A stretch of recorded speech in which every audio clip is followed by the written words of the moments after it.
can come back around.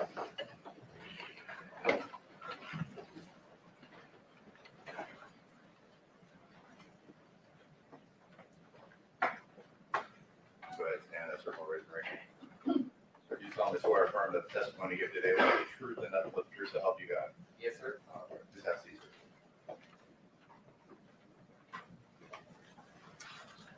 When we adjourned yesterday, we were in the middle of the cross-examination. Mr. Zoo Officer, are you ready to proceed? Yes. Mr. Hemphill, I'm going to call your attention to a few things. One of the first things we're going to listen to are the dispatch radio recordings from the night in question. They've already been made, Your Honor, they've already been made, will be made part of a collective exhibit that the two offices are coordinating as we've been doing everything else. And for the record purposes, the entire audio is quite long, but I'm going to go to the 8-minute and 37-second mark, and I believe you as a witness will recognize what's happening. Okay, are you ready to proceed? Yes, sir. We're going to do it very similar to what we did yesterday as it relates to what you heard, et cetera, okay? All right.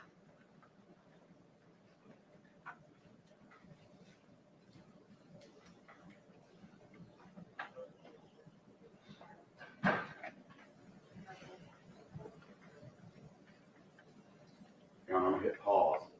I'm at 100%. We ran into the same situation as Stingle yesterday. We'll try again. Before we go much further, can you hear that, Mr. Hemphill? No, sir.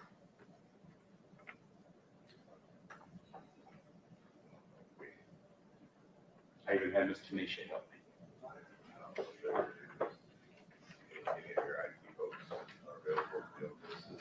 You can try a few more seconds, see if it gets better.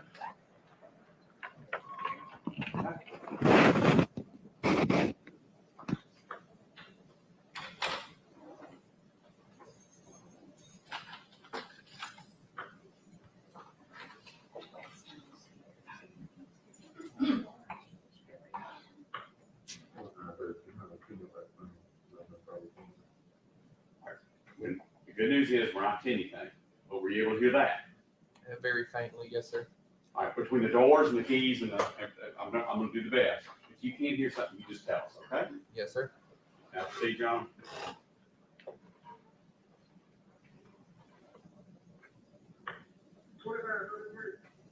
Got one out there, buddy.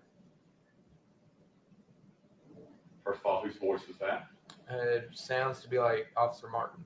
Is that a recording from the night of the Tyre Nichols arrest? Yes, sir.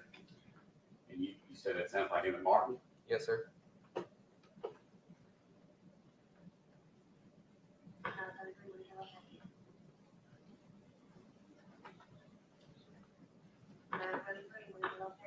$29.38. Where it rains, and Ross. Hey, Lewis the Floyd. Suspect is running down Ross. You recognize that voice? Yes, sir. Whose voice was it? That was my voice. You're 2938, is that right? Yes, sir.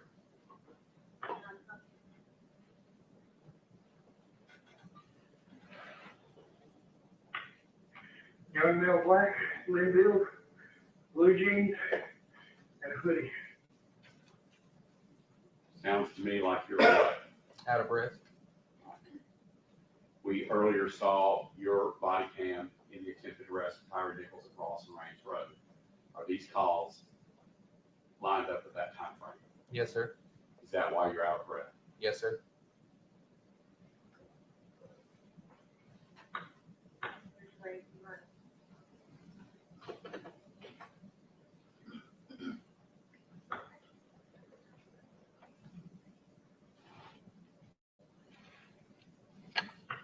Southbound Ross. We last saw him.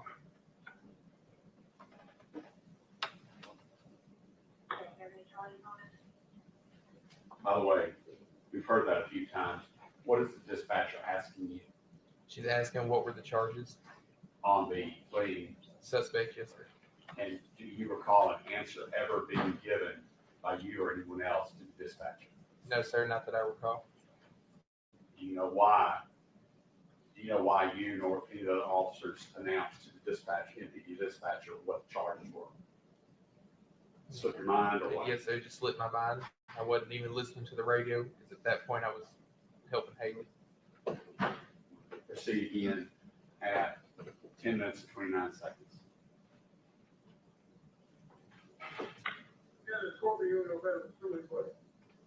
Who was that? It sounded like Officer Martin again, And what is he asking? asking if there were any other Scorpion units in the area And to what? and to start heading to this area. Now, if that call goes out to you as a Scorpion team member or Memphis police officer, what does that mean to you for you to do? You need to get there if possible. Well, If it's you're not, because none of us are cops.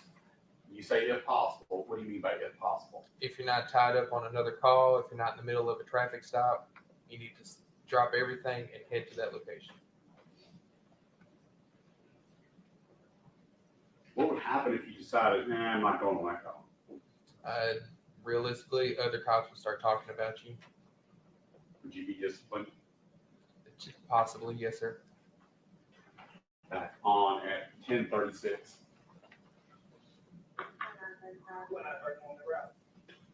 Whose voice was that?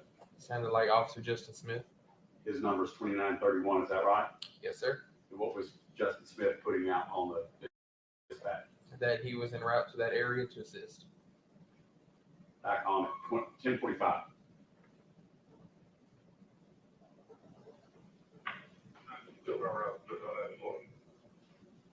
Did you recognize that voice? It sounded like Officer Mills. And is that Mills saying he's on his way as well? It's asking the dispatch for the last four of the CAD for, I assume, on a previous stop, and then he's going to head that way. Okay, you're using acronyms, things like that. CAD is, Computer automated dispatch. Anytime something happens to where the police are called, it generates an event number so that everything is in numerical order for what happened during that day. and does that allow the officer to look on the CAD, the computer in the car, to find out what's next to do? Yes, sir. Back on at 10:56.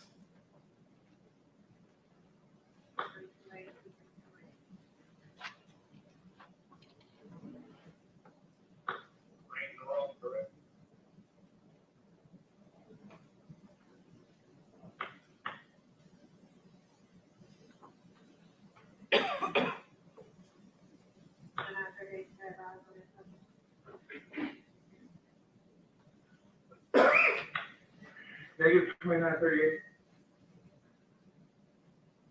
You're 38, is that right? Yes, sir. What were you asked? She was asking if I still had eyes on the suspect. What was your response? Negative. Back on at 11:27.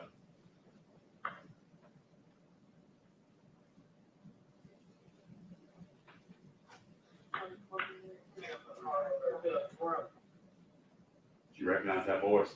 It sounded like Officer Justin Smith. And what did Justin Smith ask? Can we set up a perimeter? What is a perimeter? We know the location where the suspect was last seen. Can we get officers in that area to make sure that they're still somewhat in that neighborhood? Back on at 11:40.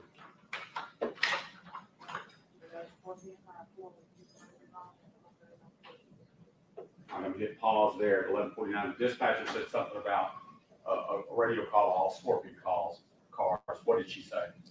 Can all Scorpion cars head to that location in Rankin Ross? Did she use the word pull down? Yes, sir. What does pull down mean in cop language? Pull down means can you just pull over where your partners are to assist them? It's an officer needing assistance, go to them. Yes, sir. Back on at 11:49.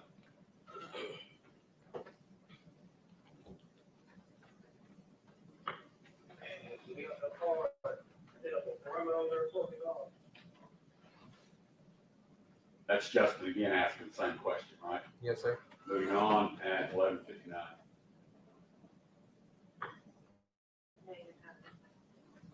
What the dispatcher tell Justin in his request for perimeter? That there weren't any more cars. All right. Going on at 12:03.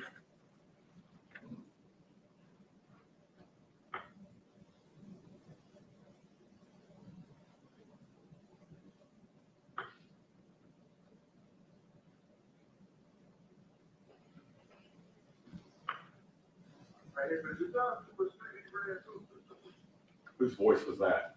That sounded like Officer Martin. The he that he's referring to is who? Mr. Nichols. Moving on at 12:23.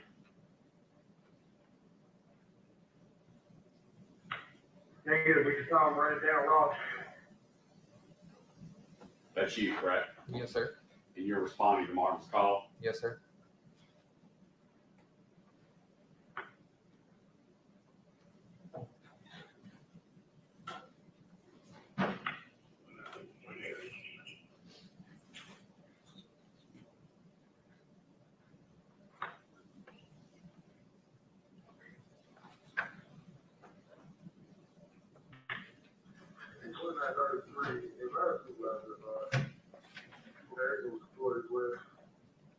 Who is 2933?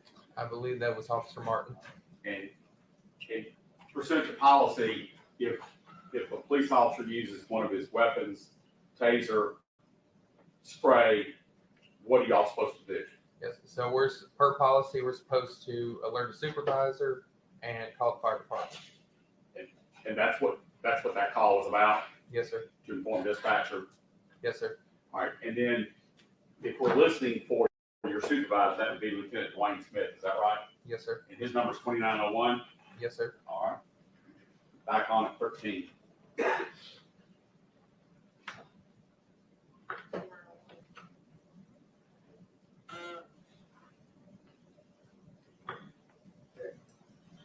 All right. I heard dispatcher call at 2901, and then I heard someone say check. Was that Lieutenant Dwayne Smith? Yes, sir. Because we're not police officers, and I'm just asking, is that Dwayne Smith saying, hey, I heard that transmission? Yes, sir. In police language, the word check is just easy way just to say okay. Moving on at 1311.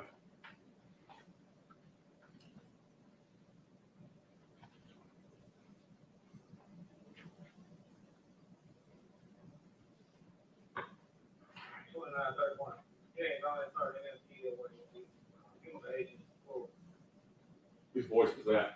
Officer Justin Smith, What's he telling dispatch to do? to have the fire department head to that location based on the fact that he knows at least pepper spray was used. I got a silly question. You have a lieutenant being paid to be the supervisor. He didn't make that call, did he? The lieutenant. Not that I can hear, no, sir. I assume that you're hearing everything, okay? Yes, sir. Dispatch, just dispatch know the policies and procedure of MPD that says if chemical spray is used, to go ahead and roll fire department. Yes, sir. But that call appears to be Justin telling dispatcher to do it. Is that right? Yes, sir. All right, moving on at 1323.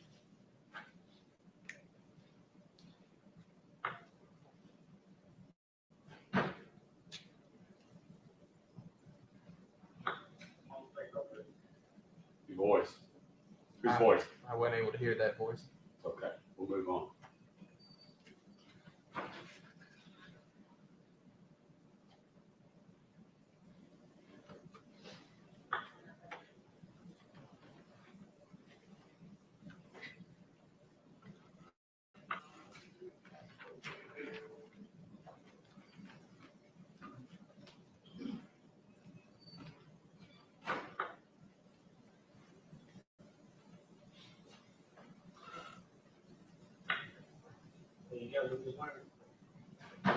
Whose voice was that?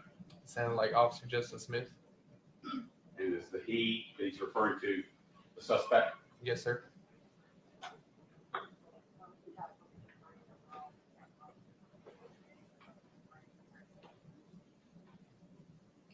Is it I'm just asking for my own edification. Is it my imagination that I'm hearing the cops call outs much clearer and louder than I hear the dispatcher, or is it just because the dispatcher your knowledge, it's just a low talker. I'm same with you. The cops are coming through more clearly, and dispatch is a little more mumbled. And did you find that to be common as a patrolman out there, that dispatchers kind of quiet and mumble? Yes, sir. There were times that we would have to tell dispatchers, "Hey, can you speak up, or you're coming in muffled?" Okay. Moving on at 14:15.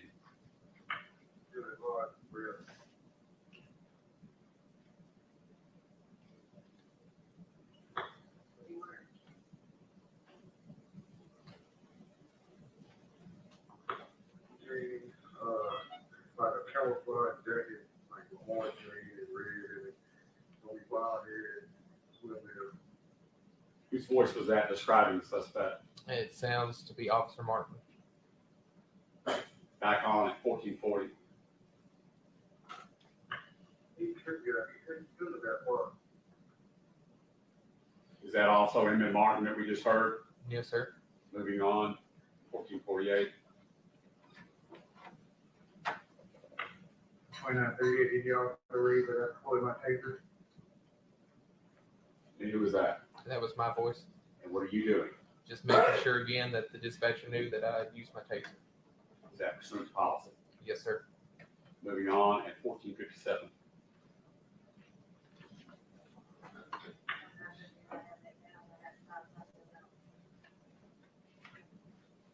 What'd she say? She told me that she does have it written down on her system that I use my taser, and she does have the fire department en route. Moving at 15:04. Just before I start. So at this point, Tyre Nichols has not been captured. Is that right? I don't believe so. Yes, sir. You haven't heard it on the radio, have you? No, sir. Okay. So at this point, at least from the radio standpoint, Mr. Nichols has not been captured or spotted. Right. And yet, you, Justin, and who knows, maybe somebody else, have let dispatcher know to get medical over there. Is that right? Yes, sir. The first one happened to be Justin Smith, but then you did it as well, right? Yes, sir. And the officers, it sounds like to me, have reported to their supervisor the pepper spray, the taser, and a fleeing suspect to the supervisor through the dispatch radio system. Is that right? Yes, sir. Back on at 15:07.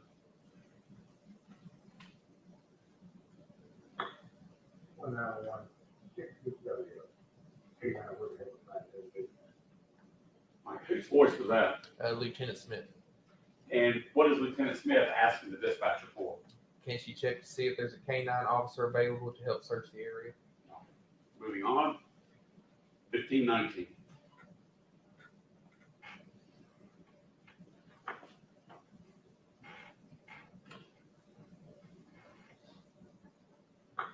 Where they say, what they do. Whose voice is that? Sounds to be Officer Martin. And whose tag is he asking to be run? Mr. Nichols. Moving on at 15:32.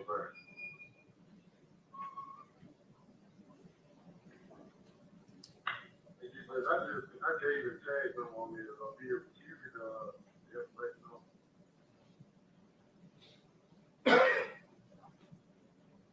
Is that Emmett Martin? Yes, sir. Back on 15:49.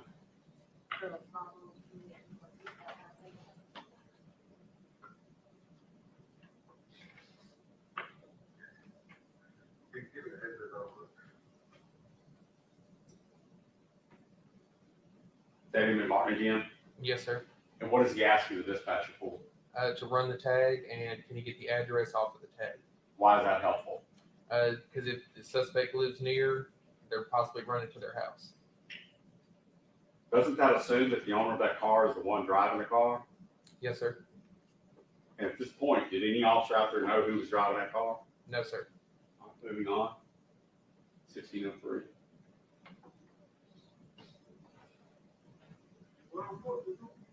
Southbound on road.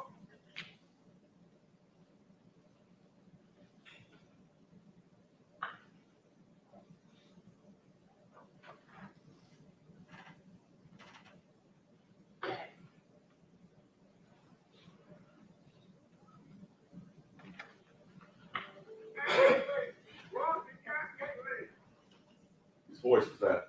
Sounds to be Officer Mills. And what's he saying? What's he communicating?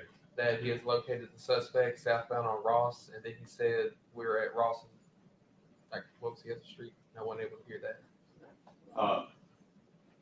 I would suggest he says Ross and Cascade, but the question I want to ask you is, you know Mills' voice pretty well, don't you? Yes, sir.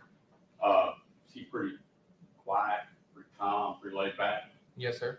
Did he sound pretty calm, laid back in that radio call? No, sir. What's it sound like to you, knowing Mills and the way he talked? That he is running after somebody and needs other cars with him now. All right, playing at 1632.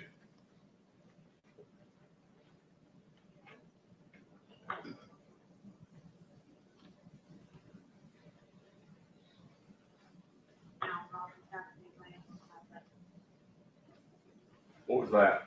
The dispatcher just repeating the address of Ross and Castlegate. Is that for who to act upon? Any officer that has a radio tuned into that frequency. For which precinct? Ridgeway Station. And Ridgeway Station, is that a large precinct with several cars, several officers, what? Yes, sir. Okay. Moving on, 1647.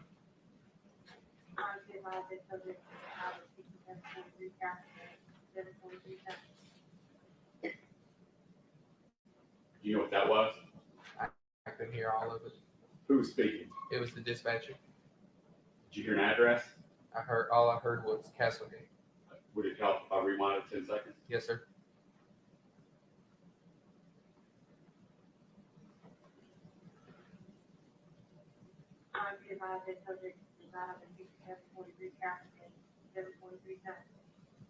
Did you hear about it that time? Yes, sir. There's an address on Cascade, is that right? Yes, sir. Is that the dispatch responding to the earlier call on running that tag? Yes, sir. You're sure of that? Yes, sir. It played at 1654.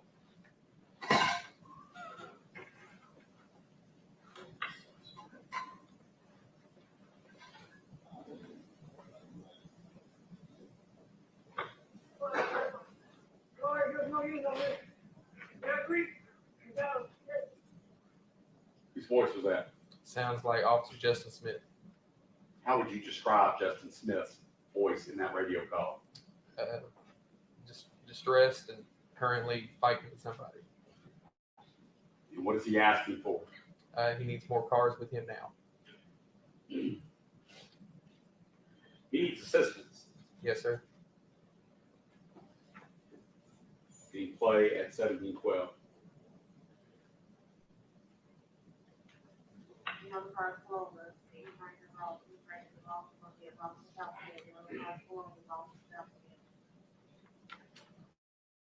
That's at 1720-ish. That's the dispatcher speaking. And what is she telling officers in the Ridgeway precinct? Is there anyone available to assist with officers with a suspect that's resisting and running? Playing at 1724.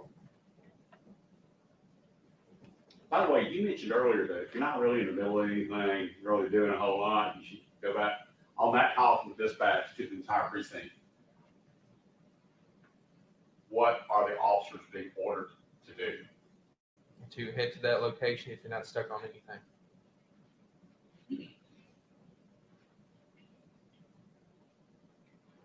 I don't want to take issue with stuck on anything. What do you mean by stuck on anything? You're not stuck waiting on a tow truck to tow a car that broke down in the middle of the road.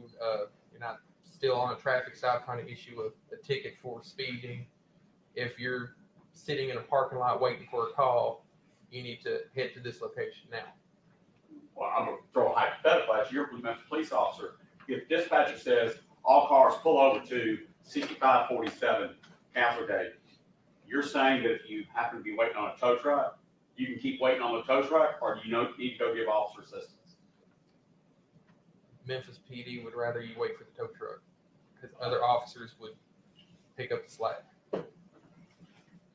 Moving forward at 1727.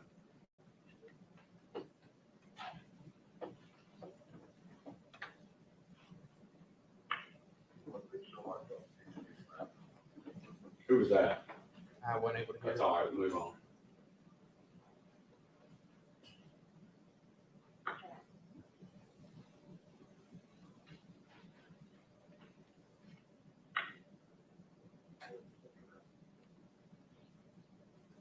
probably couldn't make that out because I couldn't, right? No, sir. Moving on.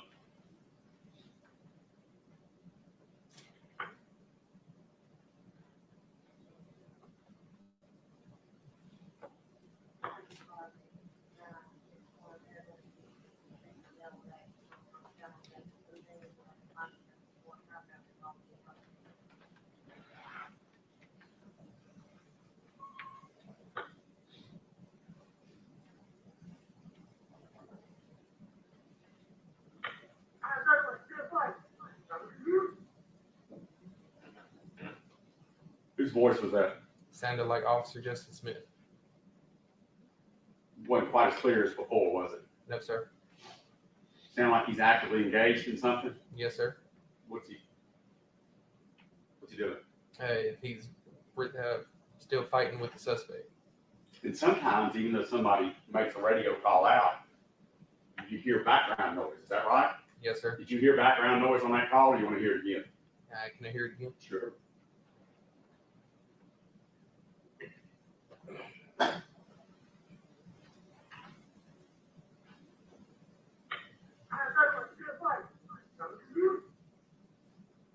You actually heard two voices, didn't you?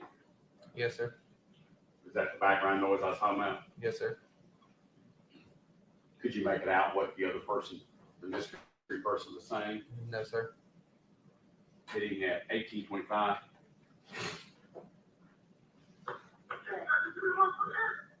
How about that? Could you hear that a little bit better in the background? Yes, sir.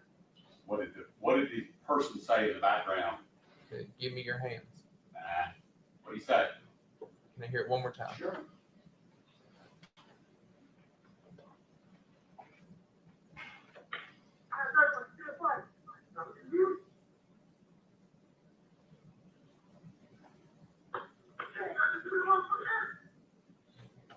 Give me your motherfucking hands. So the call is Justin's voice going out, but you hear somebody in the background saying, "Give me your motherfucking hands." Yes, sir.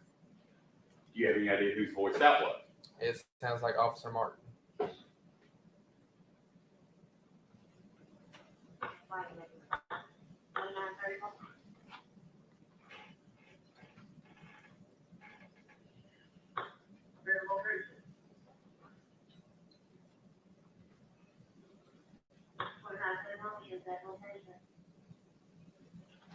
That's dispatch calling for Justin. Yes, sir. Is it because she wants to know his exact location? Yes, sir. Moving on at 1851.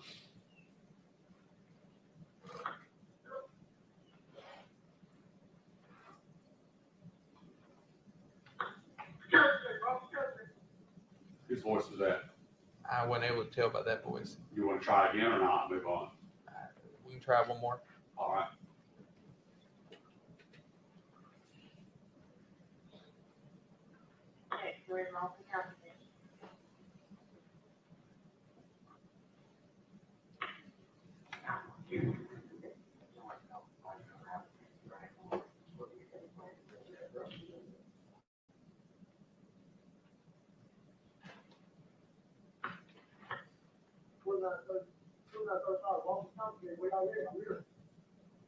Whose voice was that?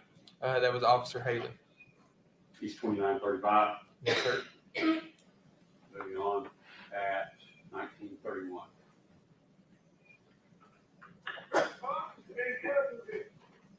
Whose voice was that? Sounds like Officer Mills.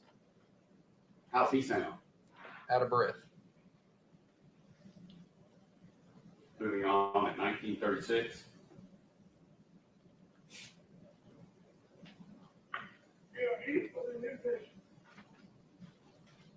That was Mills again, wasn't it? Yes, sir. Moving on.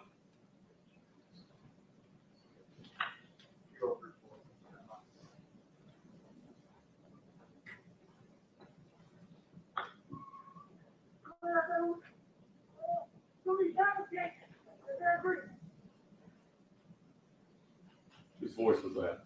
It sounded like Officer Justin Smith. I'll play it again, see if you hear anybody else in the background.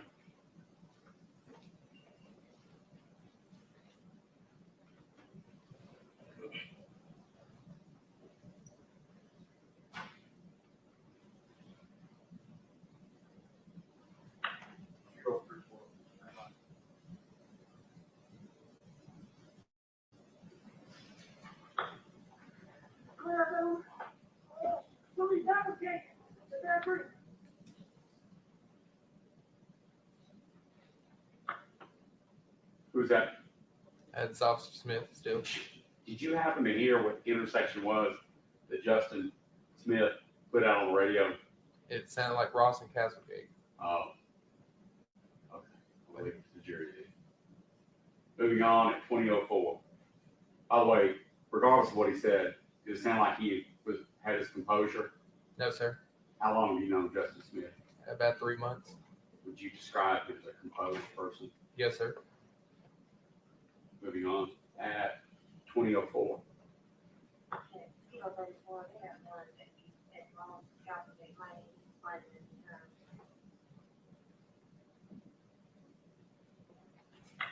Well, now, my son, he says, okay.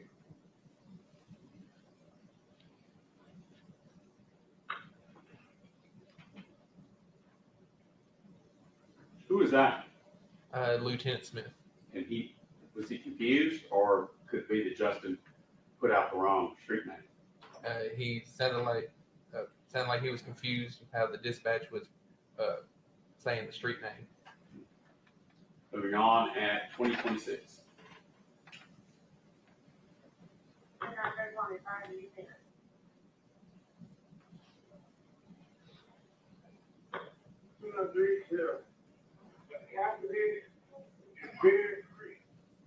Whose voice was that? Officer Mills. Dispatch had actually called for Justin 2931 saying, give us your location again, and Mills answered. Is that right? Yes, sir. Is that common? Yes, sir. If somebody's busy doing something important, another officer standing there can make a response. Is that a fair statement? Yes, sir. And that's what happened there. Yes, sir. Mills responded, hitting play at 2041.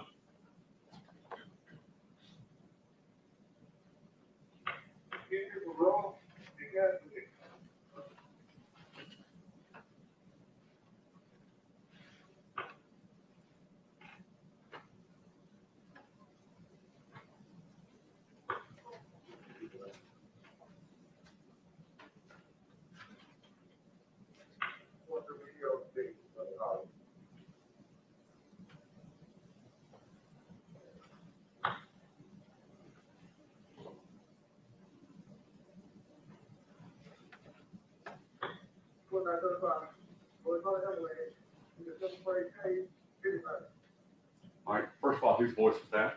Officer Haley. That's 2935. Yes, sir. And what was he telling dispatcher?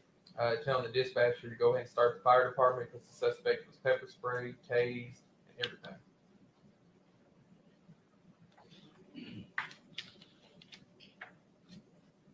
By the way, you were back at Ross and Raines during these transmissions, is that right? Yes, sir. Were you listening to them? Yes, sir. And when you heard that transmission, did you draw any conclusions whether or not the suspect was in custody yet? Normally when he called the fire department, it's the suspect's in custody. Custody is defined as what, sir? At least having the handcuffs on him. Handcuffs and anything else? It's under control. How about searched? Searched. Yes, sir. By the way, at Ross and Raines Road, did anybody search Tyre Nichols? No, sir. Moving on at 2125.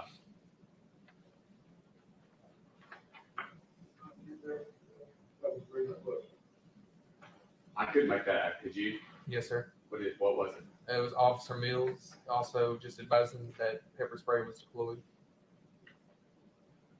Okay, so we can't say dispatch didn't know about all this, right? Right. Yes, sir. And if I remember from your body cam yesterday, when engine 55 rolls up, which I think we're about to hear, when engine 55 rolls up, what do you tell the paramedics that get off the fire truck? That the suspect was pepper sprayed and tased. And did you mention to the paramedics that you had been fighting with the suspect? Yes, sir. So at least at this juncture, everybody on this radio frequency, MFD, everybody knows there's been a fight, there's tasing, spraying, fleeing. Is that a fair statement? Yes, sir. 2134. And what was dispatch telling the officers right there?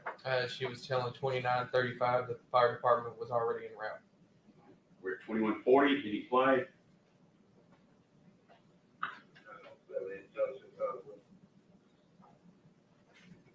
I didn't recognize it. Did you? No, sir. Go ahead on the plane.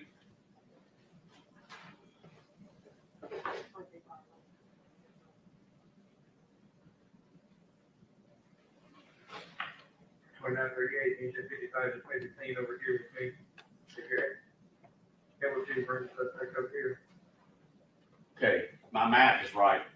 About 15 seconds went by from the time Haley said, cup spray, tased, everything, to you calling saying paramedics are on the scene with you at Rains and Ross. Is that right? Yes, sir.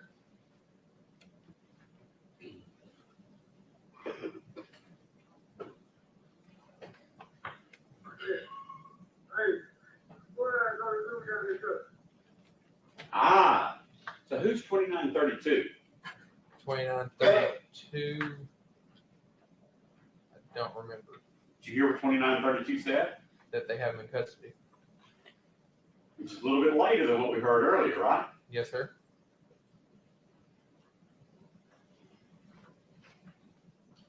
We were at 2214 when the last police officer made that call.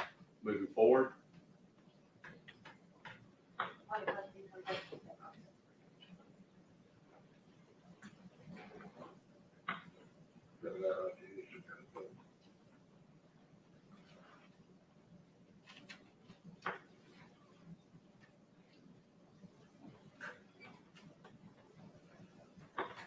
Twenty-nine thirty-eight.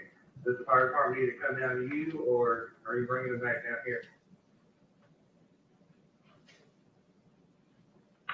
Get down here, bring them down here. all right. A little bit unusual to use a person's name on the radio, is that right? No, sir. Hill, whose voice was that speaking to you? Justin Smith. And what was he telling you? He was just telling me that the fire department needs to come to them. He'd already told you once, right?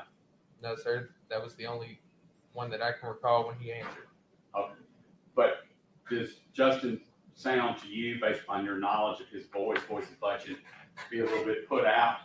Yes, sir. He says, Hemphill just sitting down there, just sitting down here to us. Is that what he said? Yes, sir. And did you follow that direction? Yes, sir.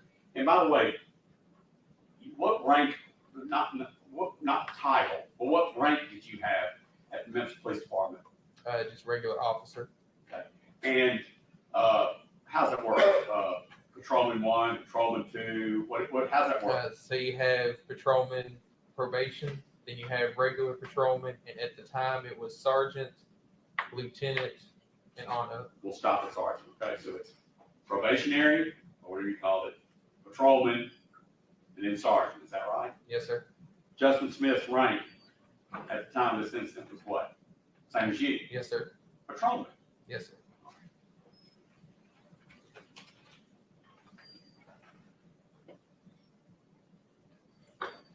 Okay, we're heading that way now. All right. That was you Yes, sir. saying what? That I'm sending the fire department that way now.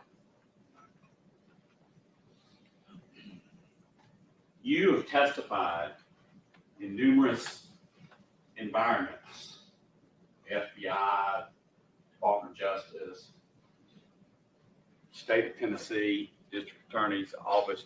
You have given your statements, and some of those statements have been sworn to. Is that right? Yes, sir. And let's just look at the sworn statements, sworn testimony that you've given. You were asked, and I'm asking you today, are you familiar with Justin Smith's reputation there at organized crime? Not too familiar since I only knew him 3 months. Okay, we'll do it that way. Do you recall your sworn testimony when asked to describe Justin Smith's reputation and your opinion of him? Very caring, laid back, and understanding. And does kind and gentle ring a bell for you in front of the grand jury stating that about Justin Smith? Yes, sir. Was that your testimony? Yes, sir. I believe so. It's very similar to what you just said. I just want to make sure you did in fact testify that way about Justin Smith. Yes, sir. What do you mean by kind and gentle? And did you say compassionate as well? What did you say? Understanding. Understand. Describe for the jury what you mean by kind, gentle, and understanding? Anytime I had a question or anything, I would always ask him. He wouldn't ask questions. He would just help me out at the best of his abilities. There was a time where I was probably going to be sent off of the team because I wasn't producing stats. So he told me ride with him in his car for a couple of days so he can help me get on track to doing what the Scorpion team needs to do. He also gave you some advice about what officers to stay away from too, didn't he? Yes, sir. Did you follow his advice? Yes, sir. May I have a moment with my client? John?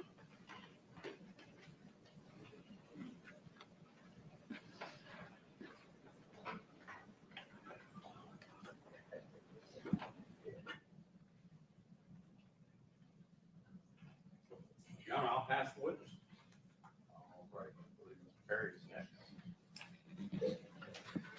You need to use this up? No. There you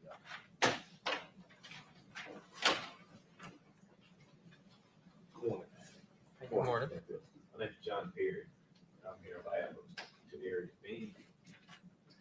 I think, other than you, Mr. Bean would have been the newest member of the Scorpion unit, back when you were on the Scorpion unit, right? Yes, sir. If I recall, he was only there a little bit longer than me. About a month longer, is that fair? And Mr. Zuma asked you a series of questions, so I'm not gonna go through all of that. I'll probably be up here about 5 minutes, but Mr. Zuma asked you before he sat down, questions about how many different times you've talked, testified, et cetera. You've been pretty consistent, right? Yes, sir. And the answer's been precisely consistent from day one about what happened, about your people on the team, right? Yes, sir.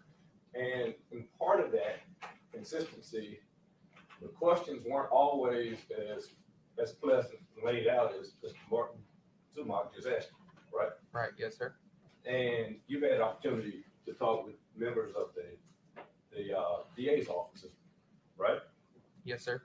And those communications were recorded, right? Yes, sir. Those communications pretty pleasant, and they just talked to you, asked questions, right? Yes, sir. There was no kind of browbeating, I'll call it, but was there? Not too much. No, sir. Now, it's a little bit different when you're across the street, right? Yes, sir. A little bit different when you're talking to the DOJ, right? Yes, sir. They try to, in particular, get you to change stories sometimes, right? Yes, sir. They use that same word, they browbeat you, right? Yes, sir. There was recorded transcript, 8 pages, where they tried to get you to change the fact that you heard somebody's hand on a gun, right? Yes, sir. And you didn't change that, did you? No, sir. You also were asked questions during that same grand jury testimony regarding whether or not you knew Tyre's being, right? Yes, sir. And I think you characterized it in that testimony, and tell me if I'm wrong, it didn't talk much. Right. Right. Yes, sir. He was a pretty quiet guy, Yes, sir. and he said that he seemed like a good officer, right? Yes, sir. He said he was shy and just handled his business the right way. Yes, Is that sir. true? Anything about him, and you were asked specifically during that same inquiry where I was talking about the 8 pages where they took you through the ringer about whether or not you heard a gun, you said you stuck to it, I heard it, and found out you did hear it, right? Yes, sir. But when you're asked those questions regarding Mr. Bean, he asked you specifically, have you ever known him to use excessive force? And did he have a reputation for using excessive force? Do you remember your answer? Yes, sir. And what was that answer? I don't recall any excessive force or anything used by Officer Bean. You ever heard any kind of problems regarding his character and his reputation in the MPD? No, sir. Mr. Perry?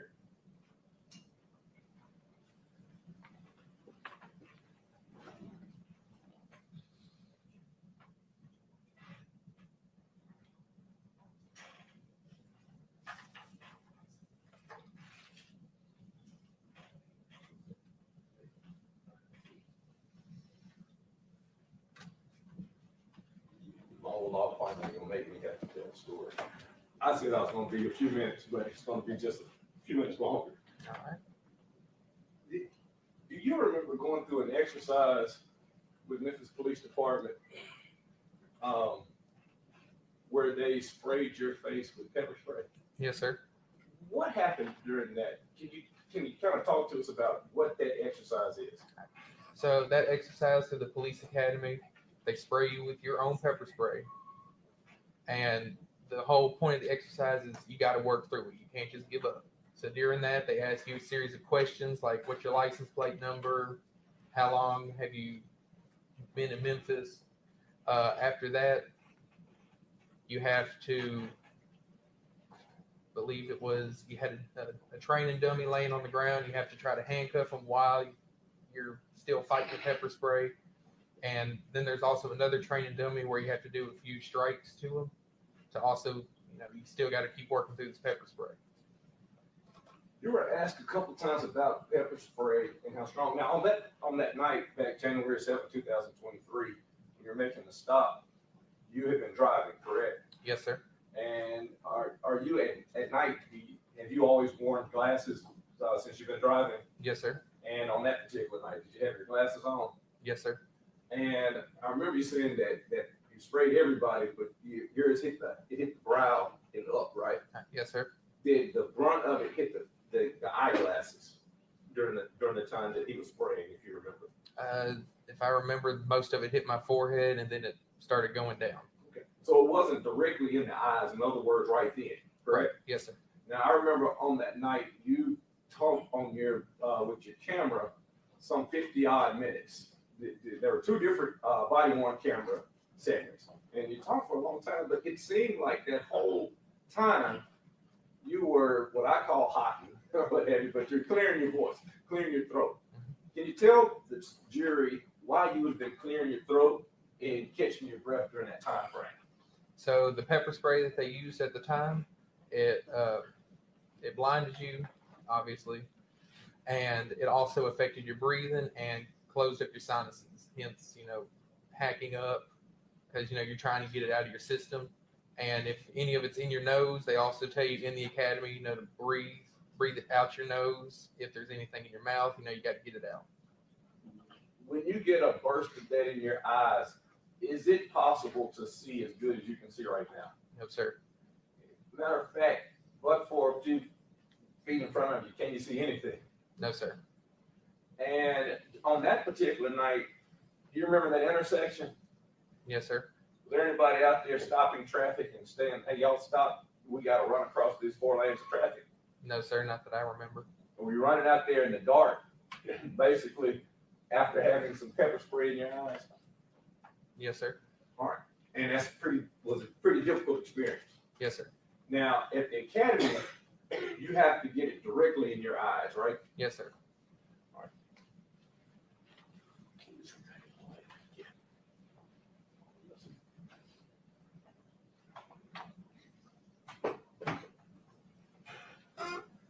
We can pause right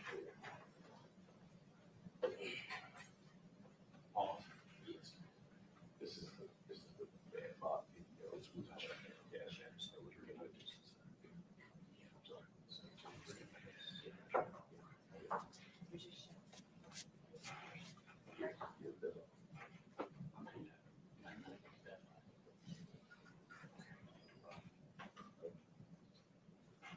Prior to us playing, Yana, may we approach?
you want to speak out, you can't discuss your testimony. You have to see it by the computer.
twin brothers from Gwinnett County. Family says they have seen new surveillance video that changes everything. So the video shows 19-year-old Tyre and Nichols Lewis alive just hours before their bodies were found. The GBI says a hiker discovered the twins at the top of Bell Mountain in Hiawassee, nearly 90 miles from their Lawrenceville home. 11 Alive's Cody Alcorn has been following this case very closely. He's joining us now live from the Lawrenceville gas station, where a surveillance camera captured some of the brothers' final moments. Cody? Jennifer and Ron, the GBI originally came out believing this was a murder-suicide, but the family has never believed that. It's now been 52 days since the twins were found. And tonight, this video capturing the twins here behind me is fueling even more questions for this family. Nothing adds up. Nothing makes sense. You know, I'm even more clueless now. Samira Bronner and her twin sister Sabria are aunts to Tyre and Nichols Lewis. They say the brothers appear in surveillance video at this Shell gas station in Lawrenceville on Friday night, March 7th. At night at 10:30 p.m. The station sits on Hurricane Shoals Road near Collins Road, just 9 minutes from the family's home. They pretty much walked inside the gas station, walked out. Nothing in the video appeared to stand out. Drinking water, eating snacks, and dressed how they would normally dress. But 12 hours later, their bodies are found on Bell Mountain, shot. The mountain is nearly 90 miles away. They were seen here alive at 10. So how did they end up in the mountain? The family says the twins weren't hikers. It's super dark out there. They're not familiar with the roads out there. And they shouldn't have been in Georgia. The brothers had a flight booked to Boston early that same morning. But the Uber driver got them there late, so they missed their flight. Their plane tickets were still in their wallets. What was meant to be a quick trip to visit friends ended with a deadly detour to a remote mountaintop. I want to know exactly what happened to them. One thing I know for sure, that they did not do nothing to themselves. The GBI confirming tonight the twins' vehicle was found inside the gates at Bell Mountain. As we've previously reported, those gates are locked at dusk and not reopened, which means they were locked until 8 a.m. And again, the twins were seen here at 10:30 the night before, and their bodies were found at 11 a.m. the next day. All right, Cody, and hopefully the family gets the answers they truly deserve. Thank you.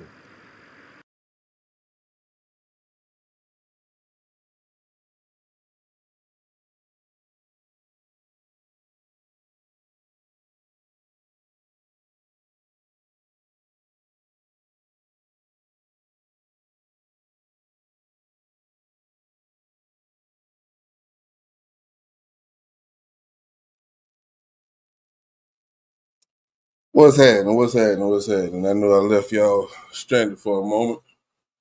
I was outside taking my trash can out and shit, you know. But Tyre Nichols case is on a break. And I just want to share that video right there with you momentarily, because I was actually going to do a video on the Georgia twins that was found killed in the mountains. And some new evidence, should I say some new surveillance has come out. And it really doesn't give us any more answers. It actually gives us more questions. Because if you're familiar with that case, they were supposed to be on a flight that Friday morning. And as you heard, the Uber driver made them miss the flight. So later on that night, they seen at a gas station, eating snacks outside the gas station. Now some may ask, if they have a car, why didn't they drive their car to the airport? Well, that goddamn parking can cost money. You know what I mean? So that to me is not a big deal of why they call it Uber instead of drove.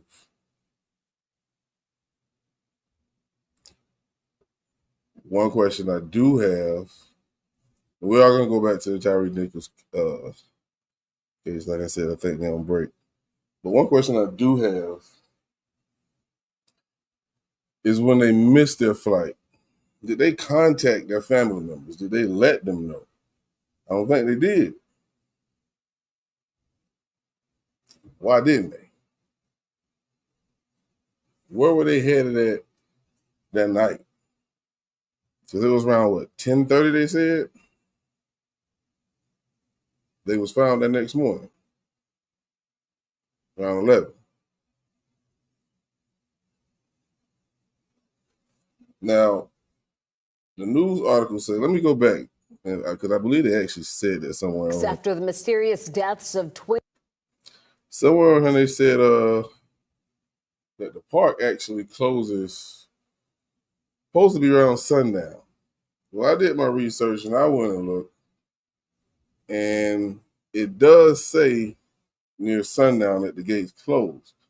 But when you read the comments on Google about this park, the gates are not always locked, they're not always closed.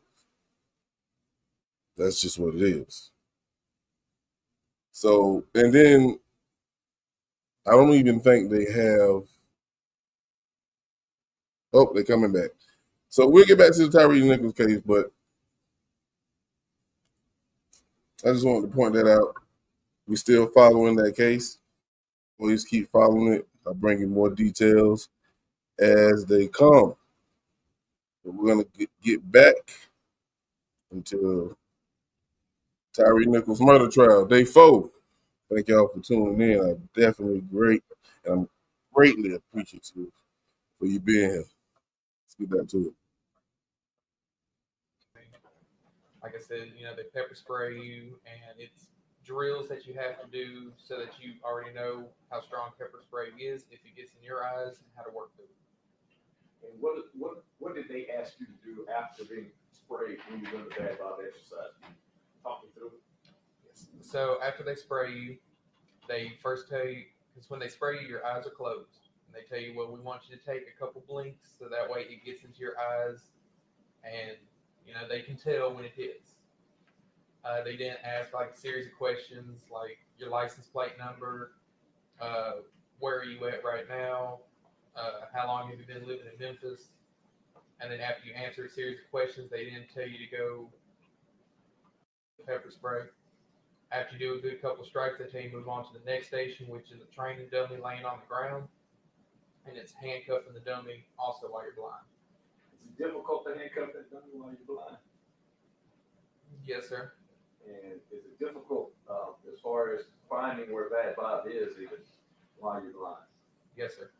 And it is, according to what you said during that evening, that was pretty much similar to what you went through in actual real life that evening. Is that correct? Yes, sir. Was that a typical type of evening where you had pepper spray in your eye and had to run across 4 lanes of traffic? No, sir.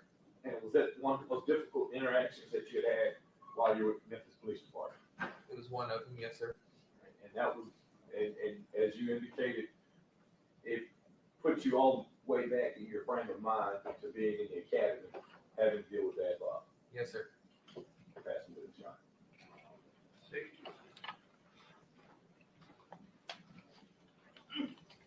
I'm not gonna be too long, okay? Okay. Yes, sir. Like you said, I think you've talked to a lot of people. Yes, sir. I think me and you talked once, right? We spoke several times. Yes, sir. Yes, sir. Something like that. And you testified in a public grand jury once, is that correct? I believe so. Yes, sir. I want to go back to the start. Like I said, I'm not trying to be long. I do want to go back to the start. Okay. And it made sense to me because often as police officers, it would make sense for you to say we. I mean, right? Yes, sir. I mean, and that's just how we do it. If you're gonna write an affidavit or complaint about what somebody did, you would say the person was observed to do X, Y, and Z, but it may have been other police officers that observed X, Y, and Z. Yes, sir. And there's nothing wrong with that. That is how it's supposed to work, right? Yes, sir. Okay. And so it's not uncommon for you to say we and stuff like that. I want to though separate, you know, what you actually saw versus, you know, the we. Okay. All right. All right. So we're on that night, and you said we saw Tyre Nichols speeding, but I want to take that apart. Okay. Who is it that saw something? Officer Martin. Okay. And you've been asked a question before whether or not you actually saw Tyre Nichols speeding. Your answer was no. That it was also Martin that said he saw Tyre Nichols speeding. Is that correct? Yes, sir.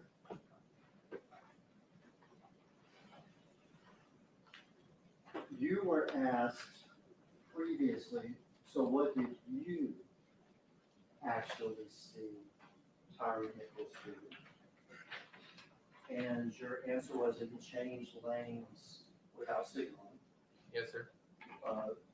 once or twice. Is that correct? Yes, sir.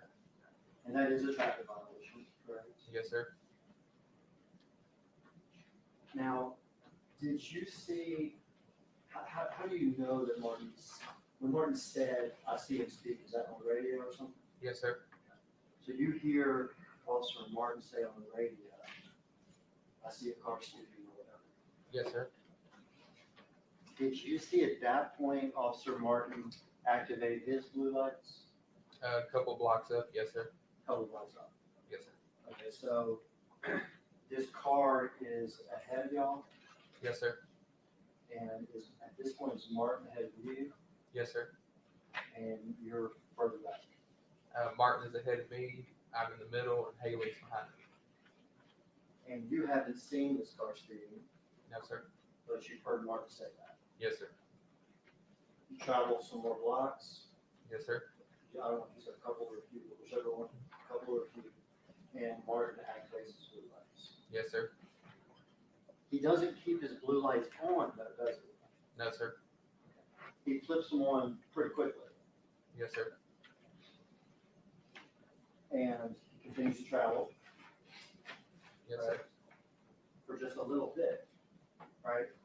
Yes, sir. And then he flips them off. Yes, sir. And then the cars continue to travel.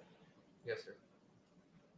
All right, so we watched a video before of, as Mr. Schumacher said, a videographer that did the route. Okay. But it sounds like it's not like him and Martin had the blue lights on the whole time during this route, right? All right. Yes, sir. Blue light click on. I don't want to put words in your mouth, but presumably the car that was speeding didn't stop. All right. Yes, Right? sir. I mean, even if you couldn't see it, pretty obviously it didn't stop, right? Yes, sir. So flick on blue lights, that car didn't stop. Flick off blue lights. Yes, sir. And then at that point, what are y'all doing? They were following Mr. Nichols. They were following. Now, they weren't pursuing him, were they? No, sir. Because it's even against the policy to pursue the car for that offense, is that correct? Yes, sir. Okay, so flick blue lights on, part of the top, flick them off, and we're just gonna sort of follow the car. Yes, sir. That's sort of what y'all want. Yes, sir. And while y'all are following the car, you see the car do a lane change once or twice without a turn signal. Yes, sir. You never see the car going on to incoming traffic, do you? No, sir. You never see a car hopping the curb or anything like that. No, sir. Y'all are just following and catching back up to it. Yes, sir. Y'all do catch back up to it. Yes, sir. And when y'all do catch back up to it, blue lights come on. Yes, sir. And y'all are in cars that don't look like police cars, right? No, sir. They're like Dodge Chargers or something. Yes, sir. Okay, they're not marked MPD or anything like that. They're probably black. They're black. Mine was blue. Dodge Chargers, the lights are even on the inside. Yes, sir. So it's just that those panel sort of light things. and I believe it had lights inside the grill on the front of the car. Y'all catch back up to the car, the blue light's back on. Yes, sir. Catch back up to the car's actually stopped, is that right? Yes, sir. And it stopped in the left-hand turn lane Yes, sir. with the left-hand turn signal on. I don't recall the turn signal on. Left-hand turn on. All right, Yes, sir. stop. Yes, sir. And this is the point where the traffic stop, the actual, what we watched again, is that correct? Yes, sir. Now, you've been asked about this traffic stop a bunch, Yes, sir. you know, fair to say, is that correct? Correct.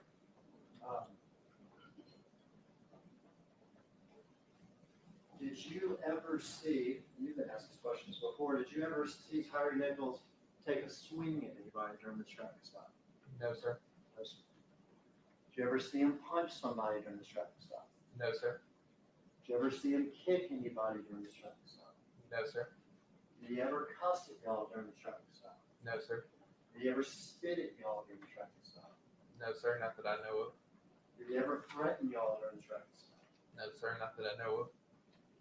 In fact, you actually described what he did as politely resisting.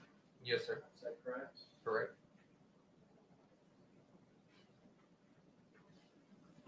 And you've been previously asked, well, what did y'all do, right? Yes, sir. You get out of the car with your gun drawn, is that correct? Yes, sir. Then you put it up, Yes, sir. is that correct?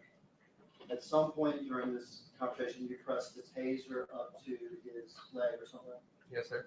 At that point, the electricity is not on the taser. Correct. I'm not trying to say you taser. Right. Yes, sir. Yeah, you just have the taser pressed up to him. Yes, sir. You say something to the akin to, I'm gonna tase your ass or something like that. Yes, sir. Who says, I'm gonna break your shit? I believe that was Officer Haley. All right, so tase your ass, I'm gonna break your shit. He has been, thrown's not the right word. How was he taken to the ground? I don't recall how he was taken to the ground. I just know we were on the ground. We saw how he was taken out of the car. Yes, sir. So he's taken out of the car, would you say forcefully? Yes, sir. You had told an officer on the scene that he was persuaded to get out of the car. Yes, sir. Persuaded to me sounds like there was a negotiation, and, you know, ultimately he was persuaded to get out of the car. But he wasn't persuaded to get out of the car, was he? No, sir. He was forcefully taken to the car. Yes, sir. On the ground, Yes, sir. he is being yelled at, Yes, sir. he is being threatened. Yes, sir. And you do have the taser weapon up to his body. Yes, sir. And he is also pepper sprayed. Not yet at that point. At some point in this. Yes, sir. At some point in this, he's pepper sprayed. Yes, sir. Before he runs away. Yes, sir. And that's actually, I should have told you, that's the point we're going up to, the point he runs away. Okay. You've been asked previously, well, is it possible that all that stuff, all those actions, is what made Tyre Nichols run away? Objection, calls for speculation. He's been asked this question previously. What question's been answered, is that question's been answered. In his prior testimony. Prior testimony in another hearing. Yes, sir. If I can have the attorney for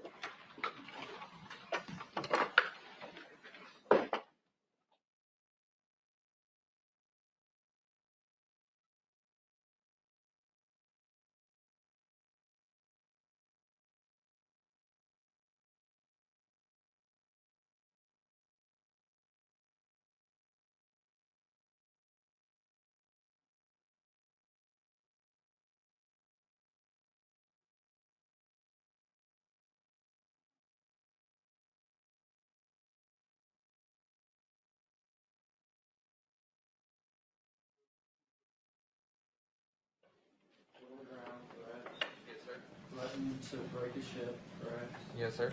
Threatened to tase his ass. Yes, sir. Pepper spray. Yes, sir. And Mr. Nichols runs away. Yes, sir.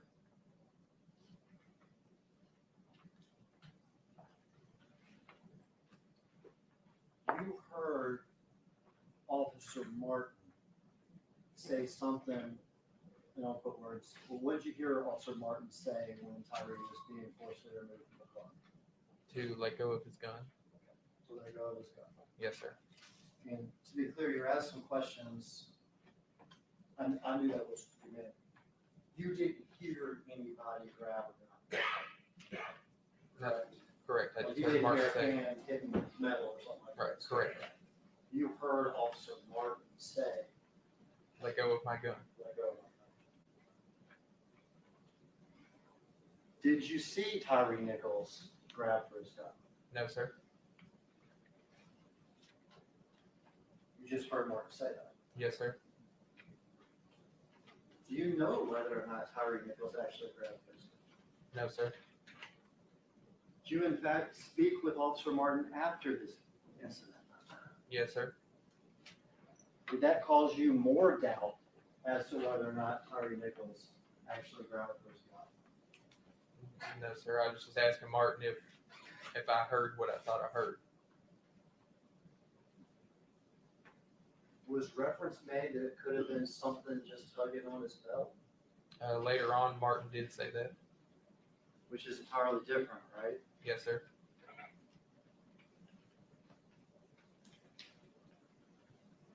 And it was hearing that as to why Tyre was thrown on the ground Yes, sir. and how this all went so forceful. You admit it was forceful, Yes, sir. so quick, Yes, sir.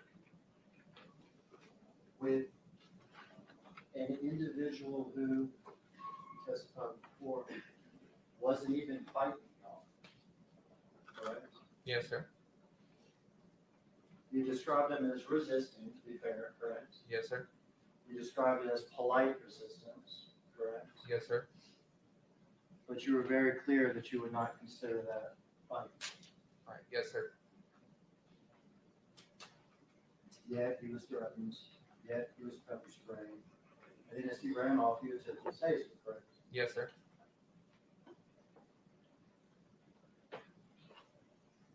Now, you never went from there to the scene of the criminal activity, is that correct? Yes, sir. However, when we watched the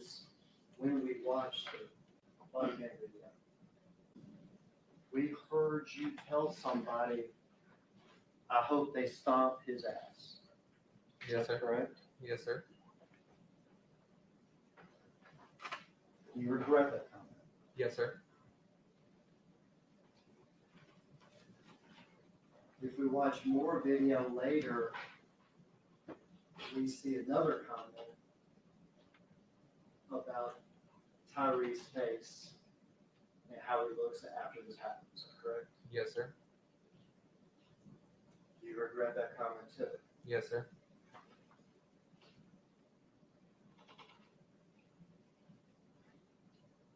But would you acknowledge that I hope they stomp his ass? There's something to that. Yes, sir. Have you ever heard in this police department of the term or the phrase or the concept of, some sort of street tax or some sort of street justice for somebody that runs for the police? Not just for Memphis Police. Yes, sir. More general, yeah, not just. Just police in general. You grew up wanting to be a police officer, right? Yes, sir. And you've heard this before, Yes, sir. correct? You've described, or have you described before, how you've heard it, especially from older officers? Yes, sir. I think you told me, I think you made a statement, officers that don't even want to get out of cars anymore, or whatever. Right. Yes, sir. That old school, you hear them talking about the street tax. Yes, sir. Is that right? Yes, sir. Nowadays, it's not talked about in terms of street tax, is it? No, sir. Is there talk among the officers though that if somebody runs and you hit them, that is a chance to get one punch in? Possibly, yes, sir. Do you want to try to get in more than one punch? No, sir. Why not? Because then it's too much. One punch is justice for running. No, sir. Well, what is it? Just putting handcuffs on them, Just put handcuffs on. getting them under control. Yes, sir. Well, prior you've been asked if somebody runs, correct? Yes, sir. That is common for officers or not common? And sometimes officers try to get a little, and if it's your word, street justice. Yes, sir. And you have acknowledged that one punch may be, I don't want to say acceptable, but let's say acceptable. Possibly, yes, sir. For more than one punch, unacceptable. Yes, sir. And I think even we talked, a punch can also be called pieces, right? Or piece. Yes, sir. So one piece, a lot of pieces though, problem. Right. Yes, sir. Ultimately, you watched that Sky Cop video, didn't you? Yes, sir. Is that the stomping that you were hoping for? No, sir. Is that beyond anything? Sir, can you repeat? Is that beyond anything that you were hoping for? Yes, sir.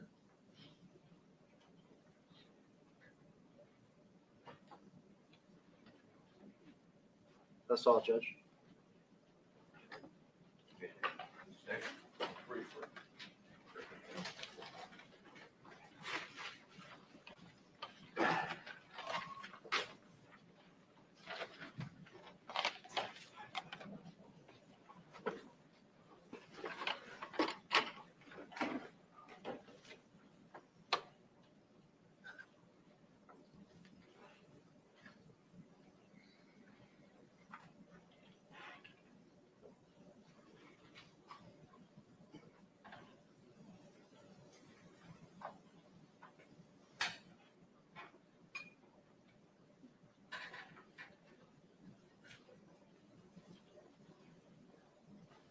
Good morning.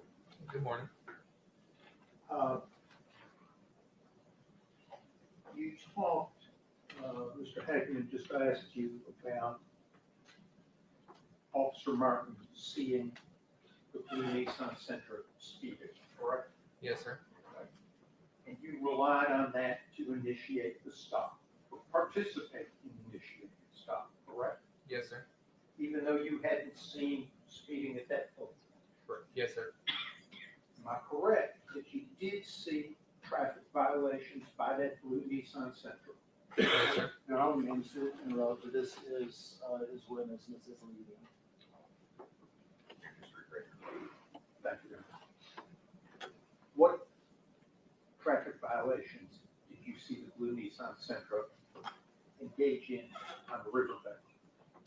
Fleeing from the police and multiple lane changes without a blinker. And did you see traffic violations by the Sentra on Rains after the turn? No, sir. You were asked by Mr. Sumak about your speed and looking at your speedometer while watching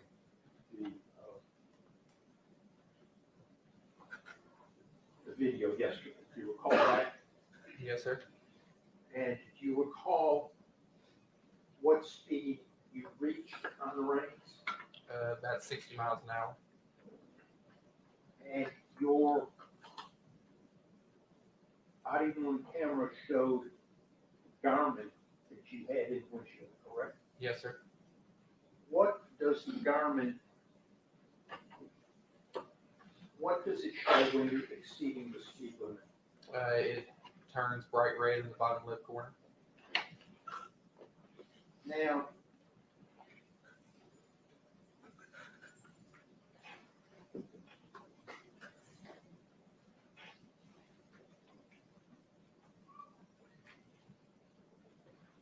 did you see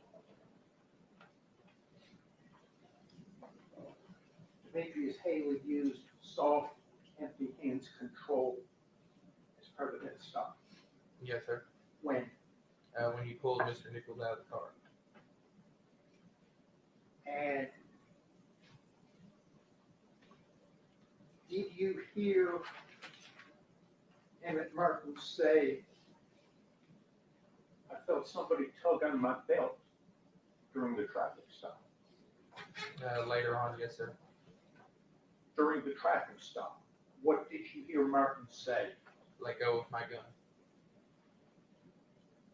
And you reacted to that? Yes, sir. At the traffic stop, did he ever say anything about tugging on his belt? No, sir.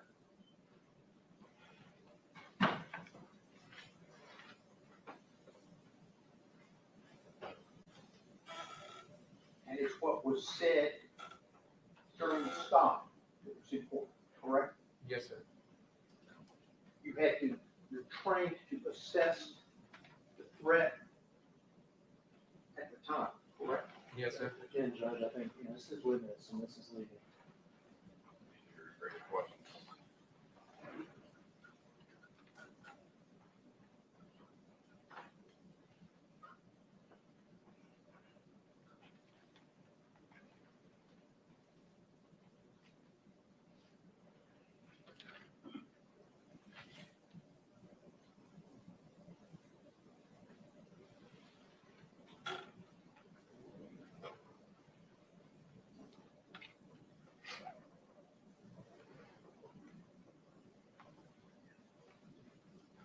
I don't have any further questions, Your Honor.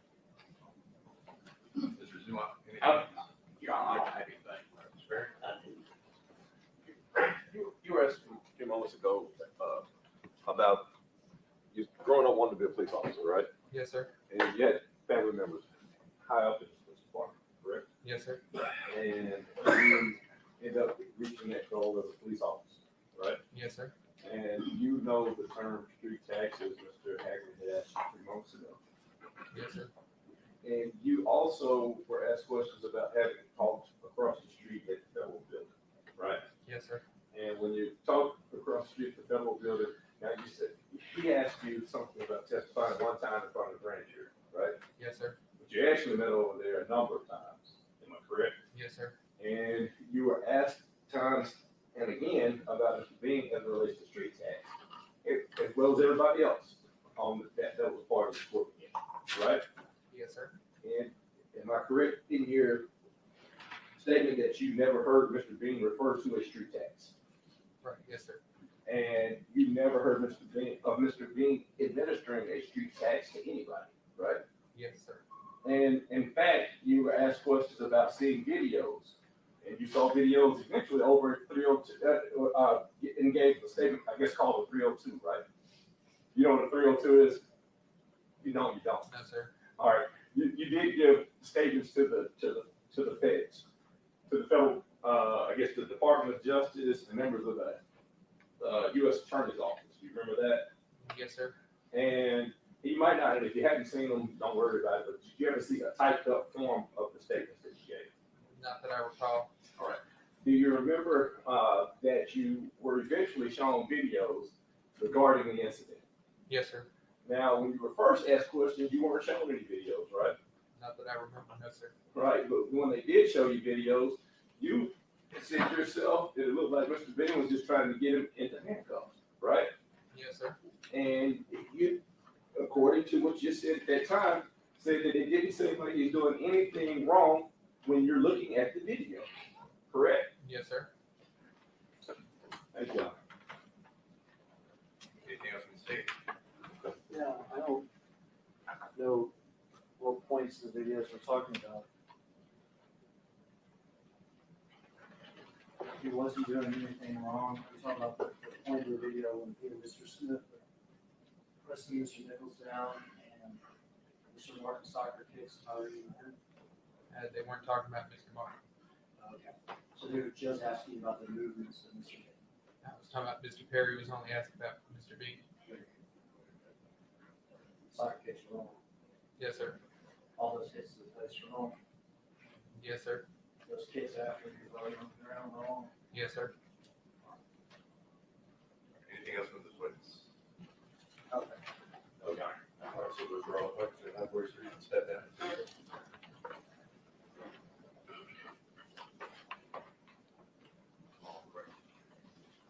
If I can have the attorney's approval.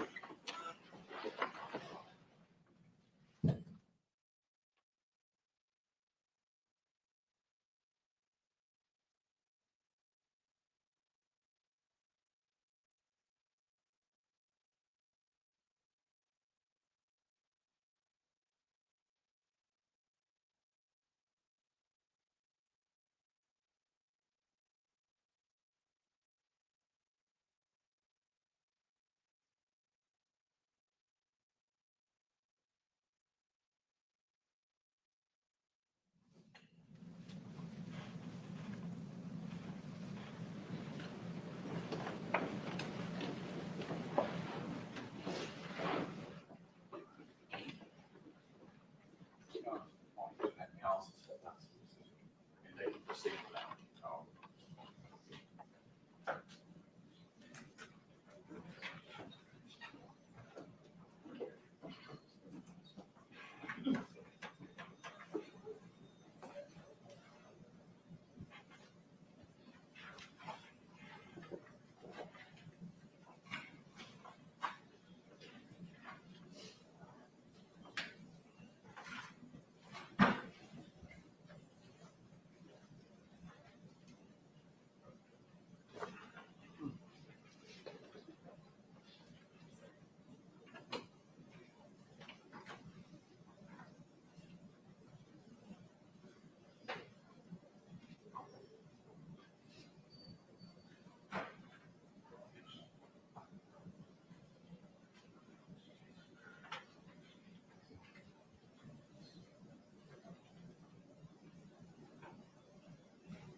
Getting that door unlocked. All right, Mr. Nichols, who was going to be your next witness? Jordan Riley, Your Honor.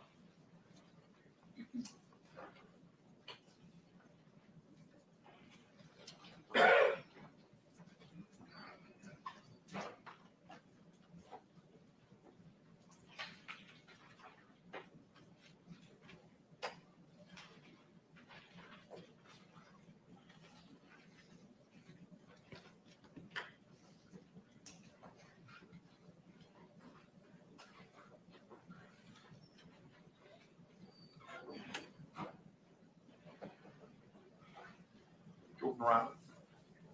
Go on, sir. Go around there, wait. And then take it in.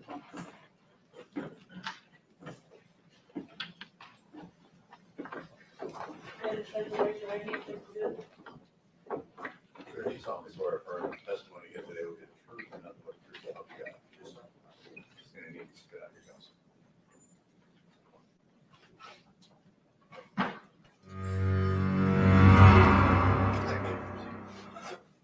Good morning. Would you state and spell your first and last name for the record, please? This is Jordan, Jordan, Riley, Riley. Mr. Riley, have you ever been the victim of a theft? Yes. You would tell the jury when and what happened. About almost, well, not quite 3 years ago, around October. It would have been right around Halloween, actually the night after Halloween. I, of course, was at the house that I was living in at that time. We had some friends over for, of course, a Halloween party. Everybody left. The next day, one of the friends that was there lived down the road, drove by the house and called and said, "Hey, there's glass all around your car." Of course, at that point, I go outside and I look at it, and of course my window had been busted out, and a car had been ran through. So Halloween of what year? would have been 22. And what was stolen from your car? Of course, my wallet, which of course had money in it, some debit cards, and some old IDs and stuff like that that I didn't really use anymore on a consistent basis. And of course, I did have an everyday carry, as I do have my concealed carry license, and it was a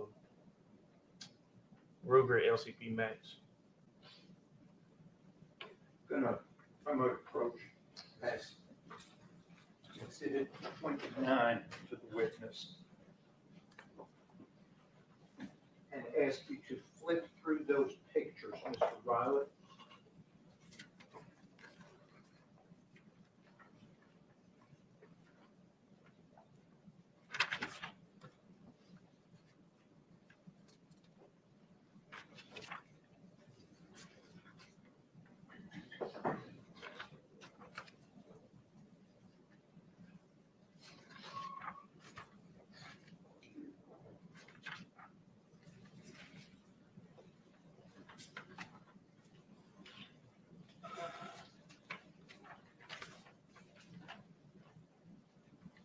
Yes, sir.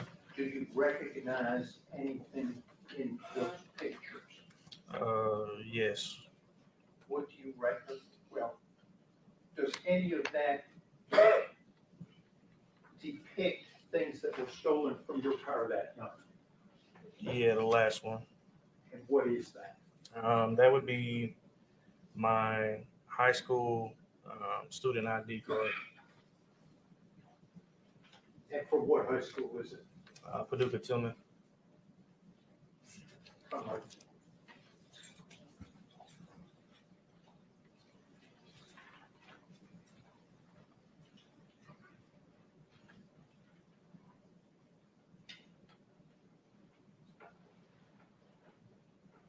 Is that what you're talking about was stolen from your car Halloween night 2022? Yes, sir. How do you know Tyre Nichols? I have no knowledge of him or any association to him. Did Tyre Nichols have your permission to have any of your property at any point? No, I've never met him. I don't have any further questions for this witness. Mr. Zuma. Sir, you've seen your photo ID. Is this one of the first times you ever seen that photo ID since the night it was stolen? That's the last time I've seen it, like as far as, it being in possession of somewhere. You did do a police report. I don't know if you covered that. Did you do a police report on this break-in? Yes, I did. And were those items listed in the police report that you were missing? That was included in the wallet that I told them that it was stolen. Have you been contacted by law enforcement or family members of anyone at all to say, hey, we have your photo ID? No. That's all I have. Very.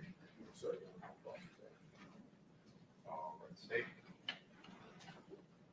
Do you know the name Keyshawn Ayers? Who? Keyshawn Ayers. No. You aware that he was arrested, prosecuted, and pled guilty to a series of car break-ins on that Halloween night in that neighborhood? I do not. I never got any update on That name anything. doesn't mean anything to you. No, sir. You have no idea how your ID ended up in Tyre Nichols' car. None at all. I went to sleep that night after, of course, hanging out with some friends, and then woke up the next morning and had to file a police report and everything, and then had to be at work the next hour. So. And how years later you find out somehow that car ended up in Tyre Nichols' car. Yeah. Just finding out about all this. All right, thanks, sir. Yes, sir. That's it. All right, anything else for this witness? No. All right, so those are all the questions you have for you, so you can step down and free to go.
This is Officer Greg Turner.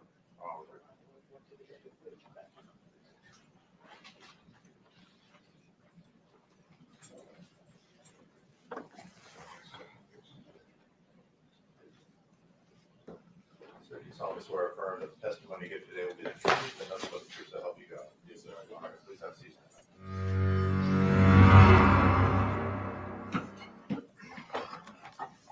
So, John, Mr. Turner, will you please state your first and last name and spell it for the record? Yes, first name is Gregory, last name Turner, GREGORYTURNER. And are you currently employed with the Memphis Police Department? Yes, sir, I am. And what precinct are you I'm at Range Precinct, in? And how long have you been with the Memphis Police Department? 14 years. And during those 14 years, have you come into contact with Darius Bean? Yes, How did you come into contact with Darius Bean? I was his primary FTO, And can you tell this jury what the FTO is? field training officer. How does that FTO program work? When he comes out the academy, he get assigned an FTO, which I was assigned him. It works in phases. We have 4 phases. He comes with me first phase, 30 days. Go to another FTO in the second and third phase for 30 days each, and then he'll come back to me for the 4th phase until he finishes up his remaining days. And during that time frame after being an FTO, let me step back. You said you were his FTO for 2 of those 4 phases. Yes, sir. And so you were the first phase and then the last phase. Yes, sir. 4th phase. And after the 2 terms as FTO, did you still work in the same precinct with Mr. Bean? Yes, sir. And this would have been around the year 2020 to 2022. Yes, around that time. I can't say what time. I think like 2021, 22, somewhere around there. And from your memory, do you remember Mr. Bean going from your precinct to the Scorpion unit? I remember it. Yes, I remember he told me he was joining that unit over there. And to your understanding, was that an application process, or did you get picked for that unit? You get picked off the merit of your work, what kind of work activity you have, good work effort and stuff. And so both as your field training officer time frame and during that 2-year period, y'all were still working out of the same precinct? Yes, sir. Yeah. Can you tell this jury about the officer you know as Tadarius Bean? Oh, Tadarius, he's a humble guy, well-mannered, listen. He's probably one of my favorite trainees, as we call him.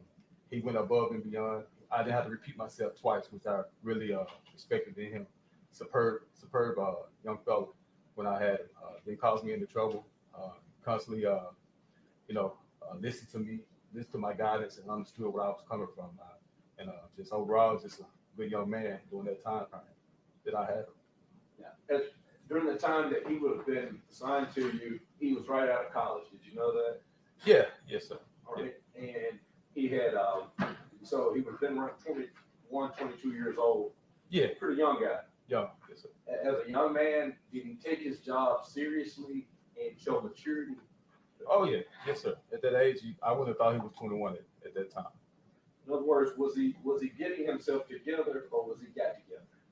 He was put together. He was well put together. So, yes, sir.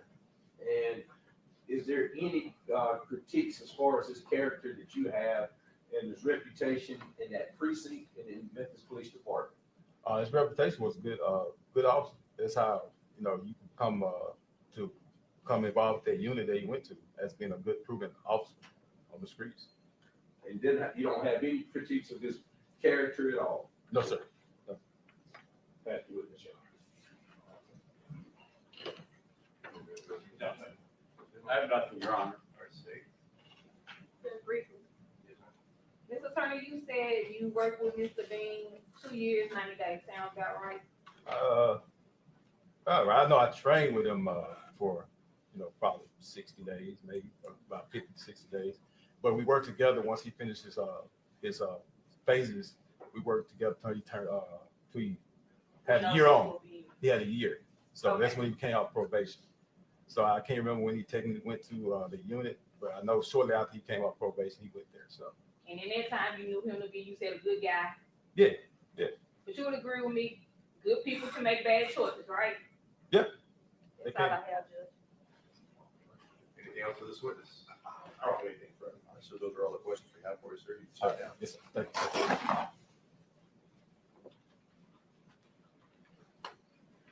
All right, the next witness.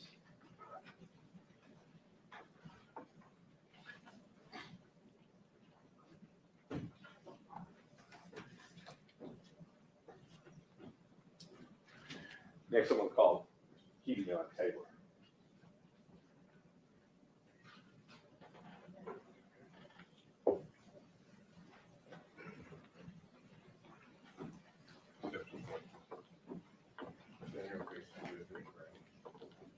Sir, do you solemnly swear or affirm that the testimony you give today will be the truth and nothing but the truth so help you God? Have a seat, sir.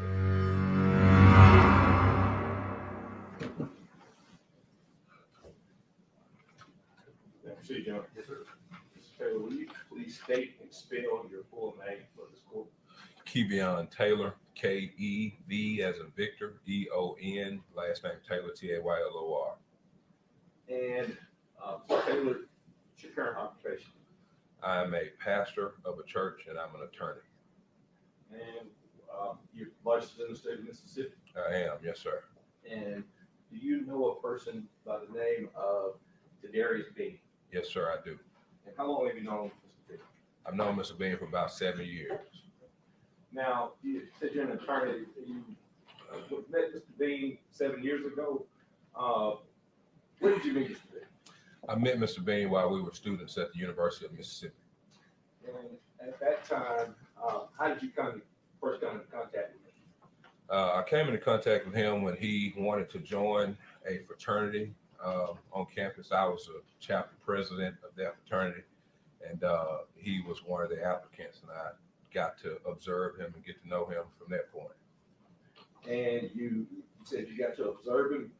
Prior to being a student at the University of Mississippi, had you had any military service? Yes, sir. I enlisted in the Mississippi Army National Guard when I was in high school, served all through undergrad and law school as well. Are you also trained as a firefighter?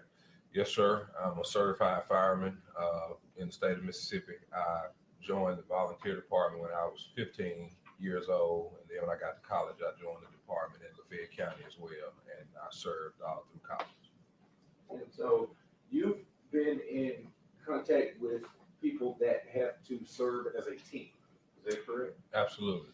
And in your experience as a firefighter, your experience in the military, your experience with your fraternity, and your observation of Mr. Bean, how would you describe his character based off of your background and experience? I would say he's humble. I'd say he's a man of integrity. I'd say he's a man of the truth, and he's a friend, I would say. And when you describe the integrity that he has, was there a particular situation that occurred while he was, and you said that you were your chapter's president, did Mr. Bean ever serve while you would have been in law school as the president of that same chapter? He did, actually. So the year after I ceased being the president of the chapter, Tyre Bean became the chapter president. And was there a situation where his character would have been tested at least? Absolutely. We had some chapter members who took some funds out of the chapter account that they were not authorized to take in sum of over $3,000. Bean and I found out about it. Of course, I wasn't the chapter president at the time, but he let me know, and I stopped what I was doing. He stopped what he was doing, and we went to the bank immediately, and we rectified the situation, and that included confronting those members that had committed that wrong and letting everybody else know what had happened. And is there anything about his personality, character, etc., that would lead you as a member of the bar, man of cloth, etc., from coming to this court and testifying to this jury regarding that man's character, that would give you problems about doing that? Absolutely not. As you know, as a member of the bar, as a fireman, as a military officer, I and a member of the cloth. I have raised my hand and taken oaths like all the other officers of this court have done, and I take my oath seriously because I know that there is another judge that's judging on whether or not when we tell the truth or not. So absolutely not. There's nothing that gives me reprehension about being a witness on his behalf. Good man. Absolutely. That's the witness. All right. Same, nothing, Your Honor. Nothing, Your Honor. Same. Mr. Taylor, you said in that incident that you and Mr. Perry were just talking about where the money was stolen, Bean was the president at that time, Yes, ma'am. and the money was taken, and he notified you immediately, right? Yes, ma'am. You all rectified that situation immediately, Yes, ma'am. and you all confronted the people who did something immediately. Yes, ma'am. So he does know how to do all those things, right? I would assume so. That's all I have to do. No problem. All right, thanks, sir.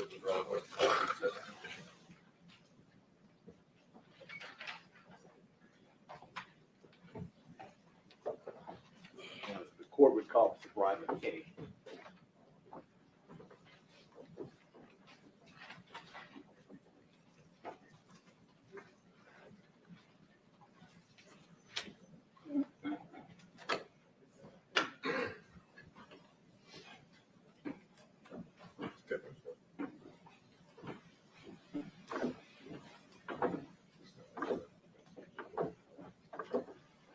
Sir, you solemnly swear or affirm that the testimony you give today will be the truth and nothing but the truth to help you God.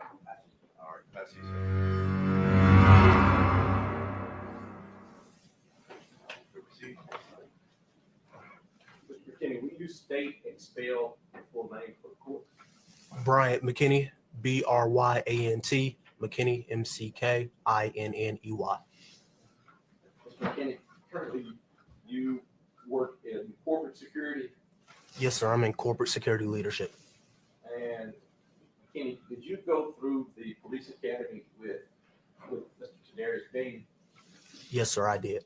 Do you remember what class that would have been? 133rd. And you, did you know Mr. Bean prior to going through the academy? No, sir. I did not. And after the academy, did you all maintain friendship? Yes, sir. We did.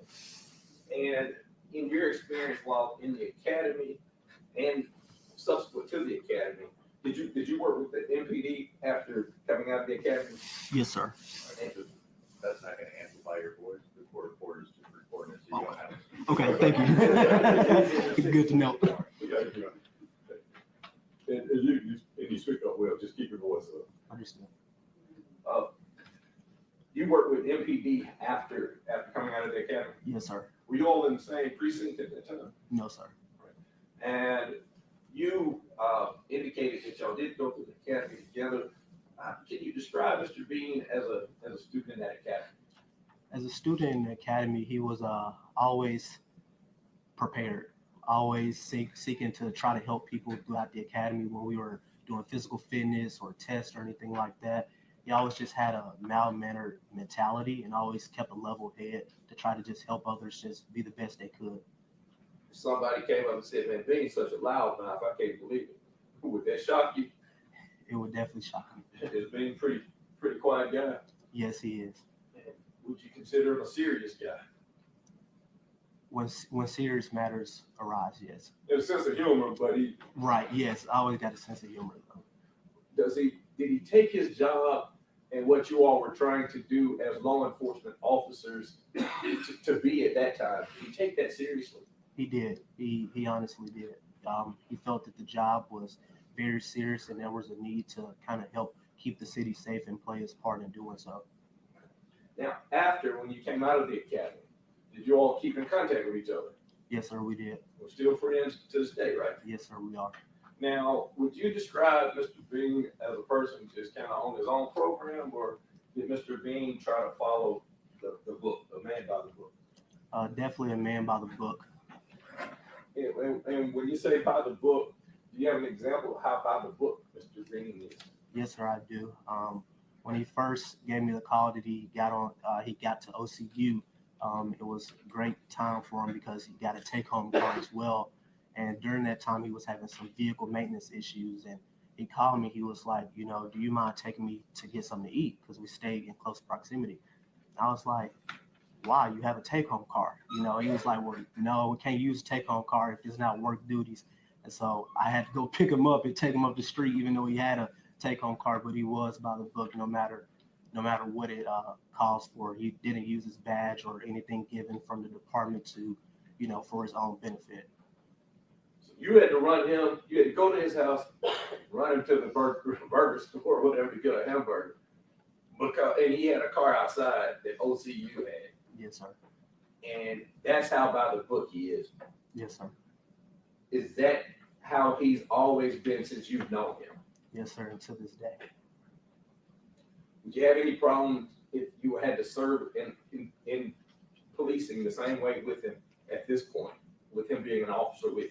No, sir, I would have no problem. Anything about his character that you have a criticism of? No, sir, you never have to second guess him. Now, a few moments ago, I asked you about being in the academy. Did you go through an exercise in the academy called Bad Bob? Yes, sir, I did. What is the Bad Bob exercise? It's an exercise where we were in the gym, if I remember correctly, and we were pepper sprayed. We were pepper sprayed, and they asked us a series of questions, some related to what is our tag number, and to give the chemical agent some time to kind of really sit in. And after that, we were asked to run down the court and grab a kind of like a dummy that weighed a certain amount of pounds and hit the dummy, if I'm not mistaken, until the dummy stopped resisting. And then we were asked to then try to handcuff the dummy. Is that a part of an exercise that you could go into your muscle memory? In other words, if you're in a situation like that, that would help you if you are facing somebody resisting. Yes, sir. And if you are faced with being pepper sprayed trying to arrest a person, does that create any difficulties? Yes, sir. It was still even difficult. They had the videos, but it was still even difficult on a dummy that wasn't moving when we were doing that training exercise. I'm going to pull up a video and I'm going to ask you if you can identify. Has this been shown to the state? Yes, Sean. Is this queued up? It is. It's him. All right. Thank you. Now, see. Can you identify for this jury who that person is? That's myself. Yes, sir. And is this prior to you being hit in the face with pepper spray? At this point, I think if we press play, it's right when they're about to spray me, if I'm not mistaken. And go ahead, you can just watch it. Yeah, that's when they sprayed me.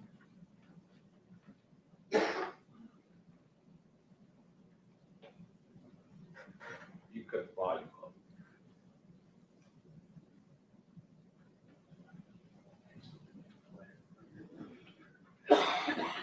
Pause it.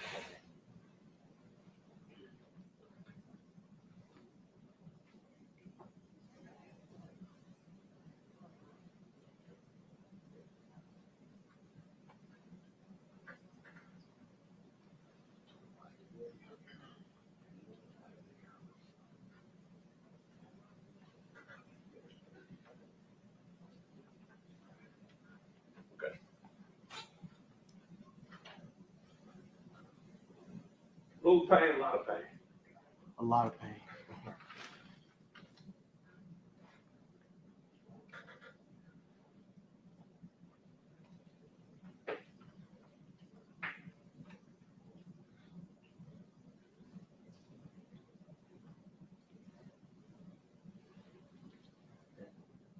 If you recall, are they saying anything to you at this time? Yeah, they're.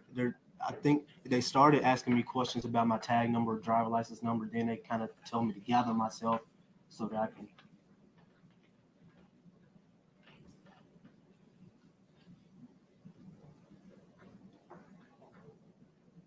Remember them telling me go fight Bad Bob? Yes, sir. Yeah, they asked me to point to him.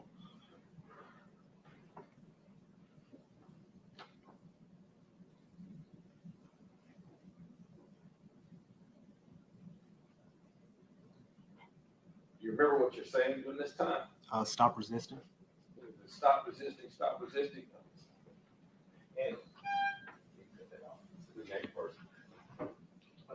Mr. Singleton, use the time. I apologize, I didn't. 1:20. He started this Video stuff. started at 12. For the record, yeah, you can say for the record. Video started at 12:22. Stopped at 13:55. All right, thank you.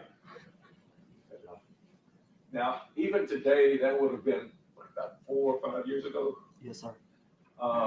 Do you remember that experience to this day? Yes, sir. Somebody says that, hey, will you do bad Bob for us in front of this jury? Would that be something that you want to come in here and do? Not at all. Now, during that exercise, you're allowed to put one hand over one eye, right? Yes, sir. And you're also advised to close the other eye that is being sprayed into, correct? Yes, sir. So that's somewhat different than if you have your eyes open and somebody sprays, right? That's correct. You think it would have been more intense had you had your eyes open and got a direct spray? Yes, sir. And to be honest, I still tried to time it and close my other eye. And so, just as a recap, as far as Mr. Bean's character, you have no criticisms, right? None whatsoever. All right. And then the second phase, being pepper sprayed and being asked to stop a person that's resisting, and then subsequently, it's not captured on there, but you also have to put handcuffs on something, right? Correct. Is that difficult, even in a controlled environment? Extremely. Oh, everything, right? Very briefly, Mr. McKinney, you're sprayed in one eye at the academy, correct? Correct. And the other eye closed. Yes, sir. And it looked like, were you pinching your nose so you didn't inhale the pepper spray? Yes, we were told, if I remember correctly, to kind of cover the nose area. And they sprayed closed eye. Well, I was supposed to be open, but yes. And then you had to blink. Yes, blink to get it in the eye. Yes, sir. That experiment that you did with the Memphis Police Department as part of your training, prior to them squirting you in the eye with one squirt, were things tense? Were you scared? Yes, sir. I was scared. It felt like sand, burning sand in your eye. Listen to my question. Before they squirted you in the eye, was your life in jeopardy? Were you scared of anything? No, sir. And then you get squirted, you know you have all your friends around you, you have your instructors around you. Did you then panic once you did get shot in the eye with the pepper spray? I did. That's all I have. Is it still Officer McKinney? No, ma'am. Along with the MPD? No, ma'am. Okay. When you were going through bad Bob, this was a training exercise, right? Yes. And it was supposed to help you all be able to withstand the effects of pepper spray, correct? To get lifelike experience as close as possible. Gotcha. And so you only did bad Bob one time at the academy, is that right? That's correct. So you're not repeating bad Bob over and over, are you? Correct. And are you telling the jury that the Memphis Police Department said, hey, when you get out in the streets, punch people in the head? You're not saying it, right? That's correct. They didn't say that. They never told you out in the streets, kick people in the head, get that. No, ma'am. Just that's all I have. Anything else? Briefly, just because Mr. Justin asked the first 2 questions. Did anybody say, hey, this is a disclaimer as it relates to bad Bob, don't fight a resistor like this? I'm sorry, can you repeat that question? Did anybody while you're in the academy say this is not the way to actually try to stop somebody resisting? Did they say that to you? No, sir. As a matter of fact, did they advise or encourage you to strike bad Bob with a lot of force? They did. And that was during a time that they sprayed you, correct? Correct. And then after striking him with force, you were asked to put the handcuffs on. Correct. Anything else for this witness? Nothing, Your Honor. Sure, this is all what we sit down. All right, ladies and gentlemen, the jury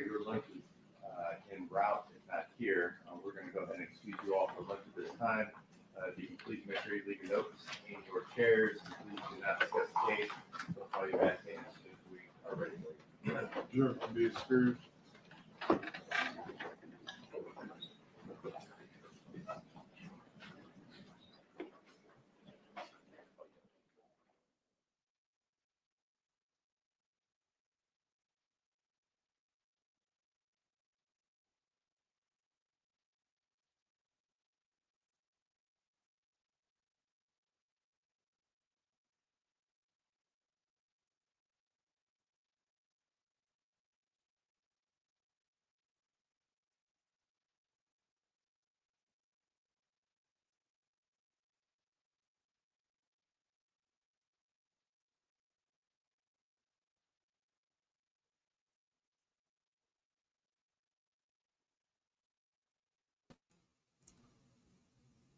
So it looks like they're going to take lunch. And I guess I'll do the same. I got a few things I need to run and do. I definitely appreciate y'all for tuning in. I'll try to come back when they break back from lunch. If not, catch y'all on the other side. But I'll definitely do my best to come back when they arrive from lunch. In the meantime, between time, if you haven't subscribed to the channel, please do so. Hit the like button, share it out to your folk. I think I'm gonna just end this session with sham, just a little sham for those who just tuned in and for those who've been here. So y'all have a good afternoon and see y'all soon.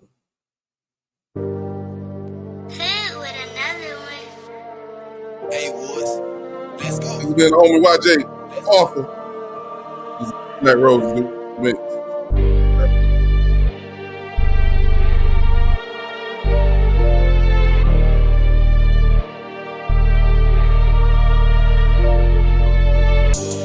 Don't give me nothing when I'm dead and gone. I want it all while I'm here. I leave no buried bone. You heard about every song. My legacy gon' carry on. And some people that love me and some people didn't care at all. Some people they spared off. I know the ones that ran off. Some of them they played off. Get ready for the standoff. You think I'm gonna be sparing you the one that cut your man off. You said life ain't really fair. Well, I'm the one that answered every call. So then I gave you my all. And then the tables were for your friend. I'm labeled your dog. So you I would break through a wall. I don't see you, we don't even talk. And you can't even take the fault. You supposed to be my dog, but you would give me black roses, as I stand on the earth. Don't wait until I'm in the dirt. I don't want no black roses. I gave you all that I had. Don't be mad cause I'm speaking all fast. You can keep them black roses. Don't wait until I'm in the dirt. I don't want no black roses. I gave you all that I had. Don't be mad cause I'm speaking all fast. You can keep them black roses. Hey. You could've kept that shit, cause where he rests now, he can't even accept that shit. I cannot condone it, you niggas crazy. How you gon' wait till he pushing up daisies? There ain't no place for them type of traits. Gather around for the sound of forgotten souls speaking to me right now. You clowns about to be exposed. Boss told me put that gumbo on low, so I let it simmer till that pot full of smoke. These black roses have been gifted to people that's wilted already. They spinning in their grave trying to wonder why. Why, when I was alive, you ain't cut for me, this is checkmate. Checkmate, they just waiting on your death date. What's the purpose when I'm underground? That's where the root came from. Keep it 100 now. You got a chance to show me love right now, but it seems like you'd rather wait around. Let me dumb it down. Why don't you come around? Show a nigga love, fool. Not when you need some money round. That's what bombs do. Matter of fact, here's your flowers right now. It's important to me to let you know I love what you're supposed to do. It's be the ones that you really think you're close to. That when you're down and out, they act like they don't know you. But what's a shame when you make it, then they hate you. They can't even say congratulations. They just waiting on your death date. As I stand on the earth, don't wait until I'm in the dirt. I don't want no black roses. I gave you all that I had. Don't be mad cause I'm speaking all fast. You can keep them black roses. Don't wait until I'm in the dirt. I don't want no black roses. I gave you all that I had. Don't be mad cause I'm speaking all fast. You can keep them black roses. Hey, don't celebrate me while I'm gone, man. Give me my roses while I'm here, nigga. Yeah. You can keep them black roses, homie. I don't want no black roses.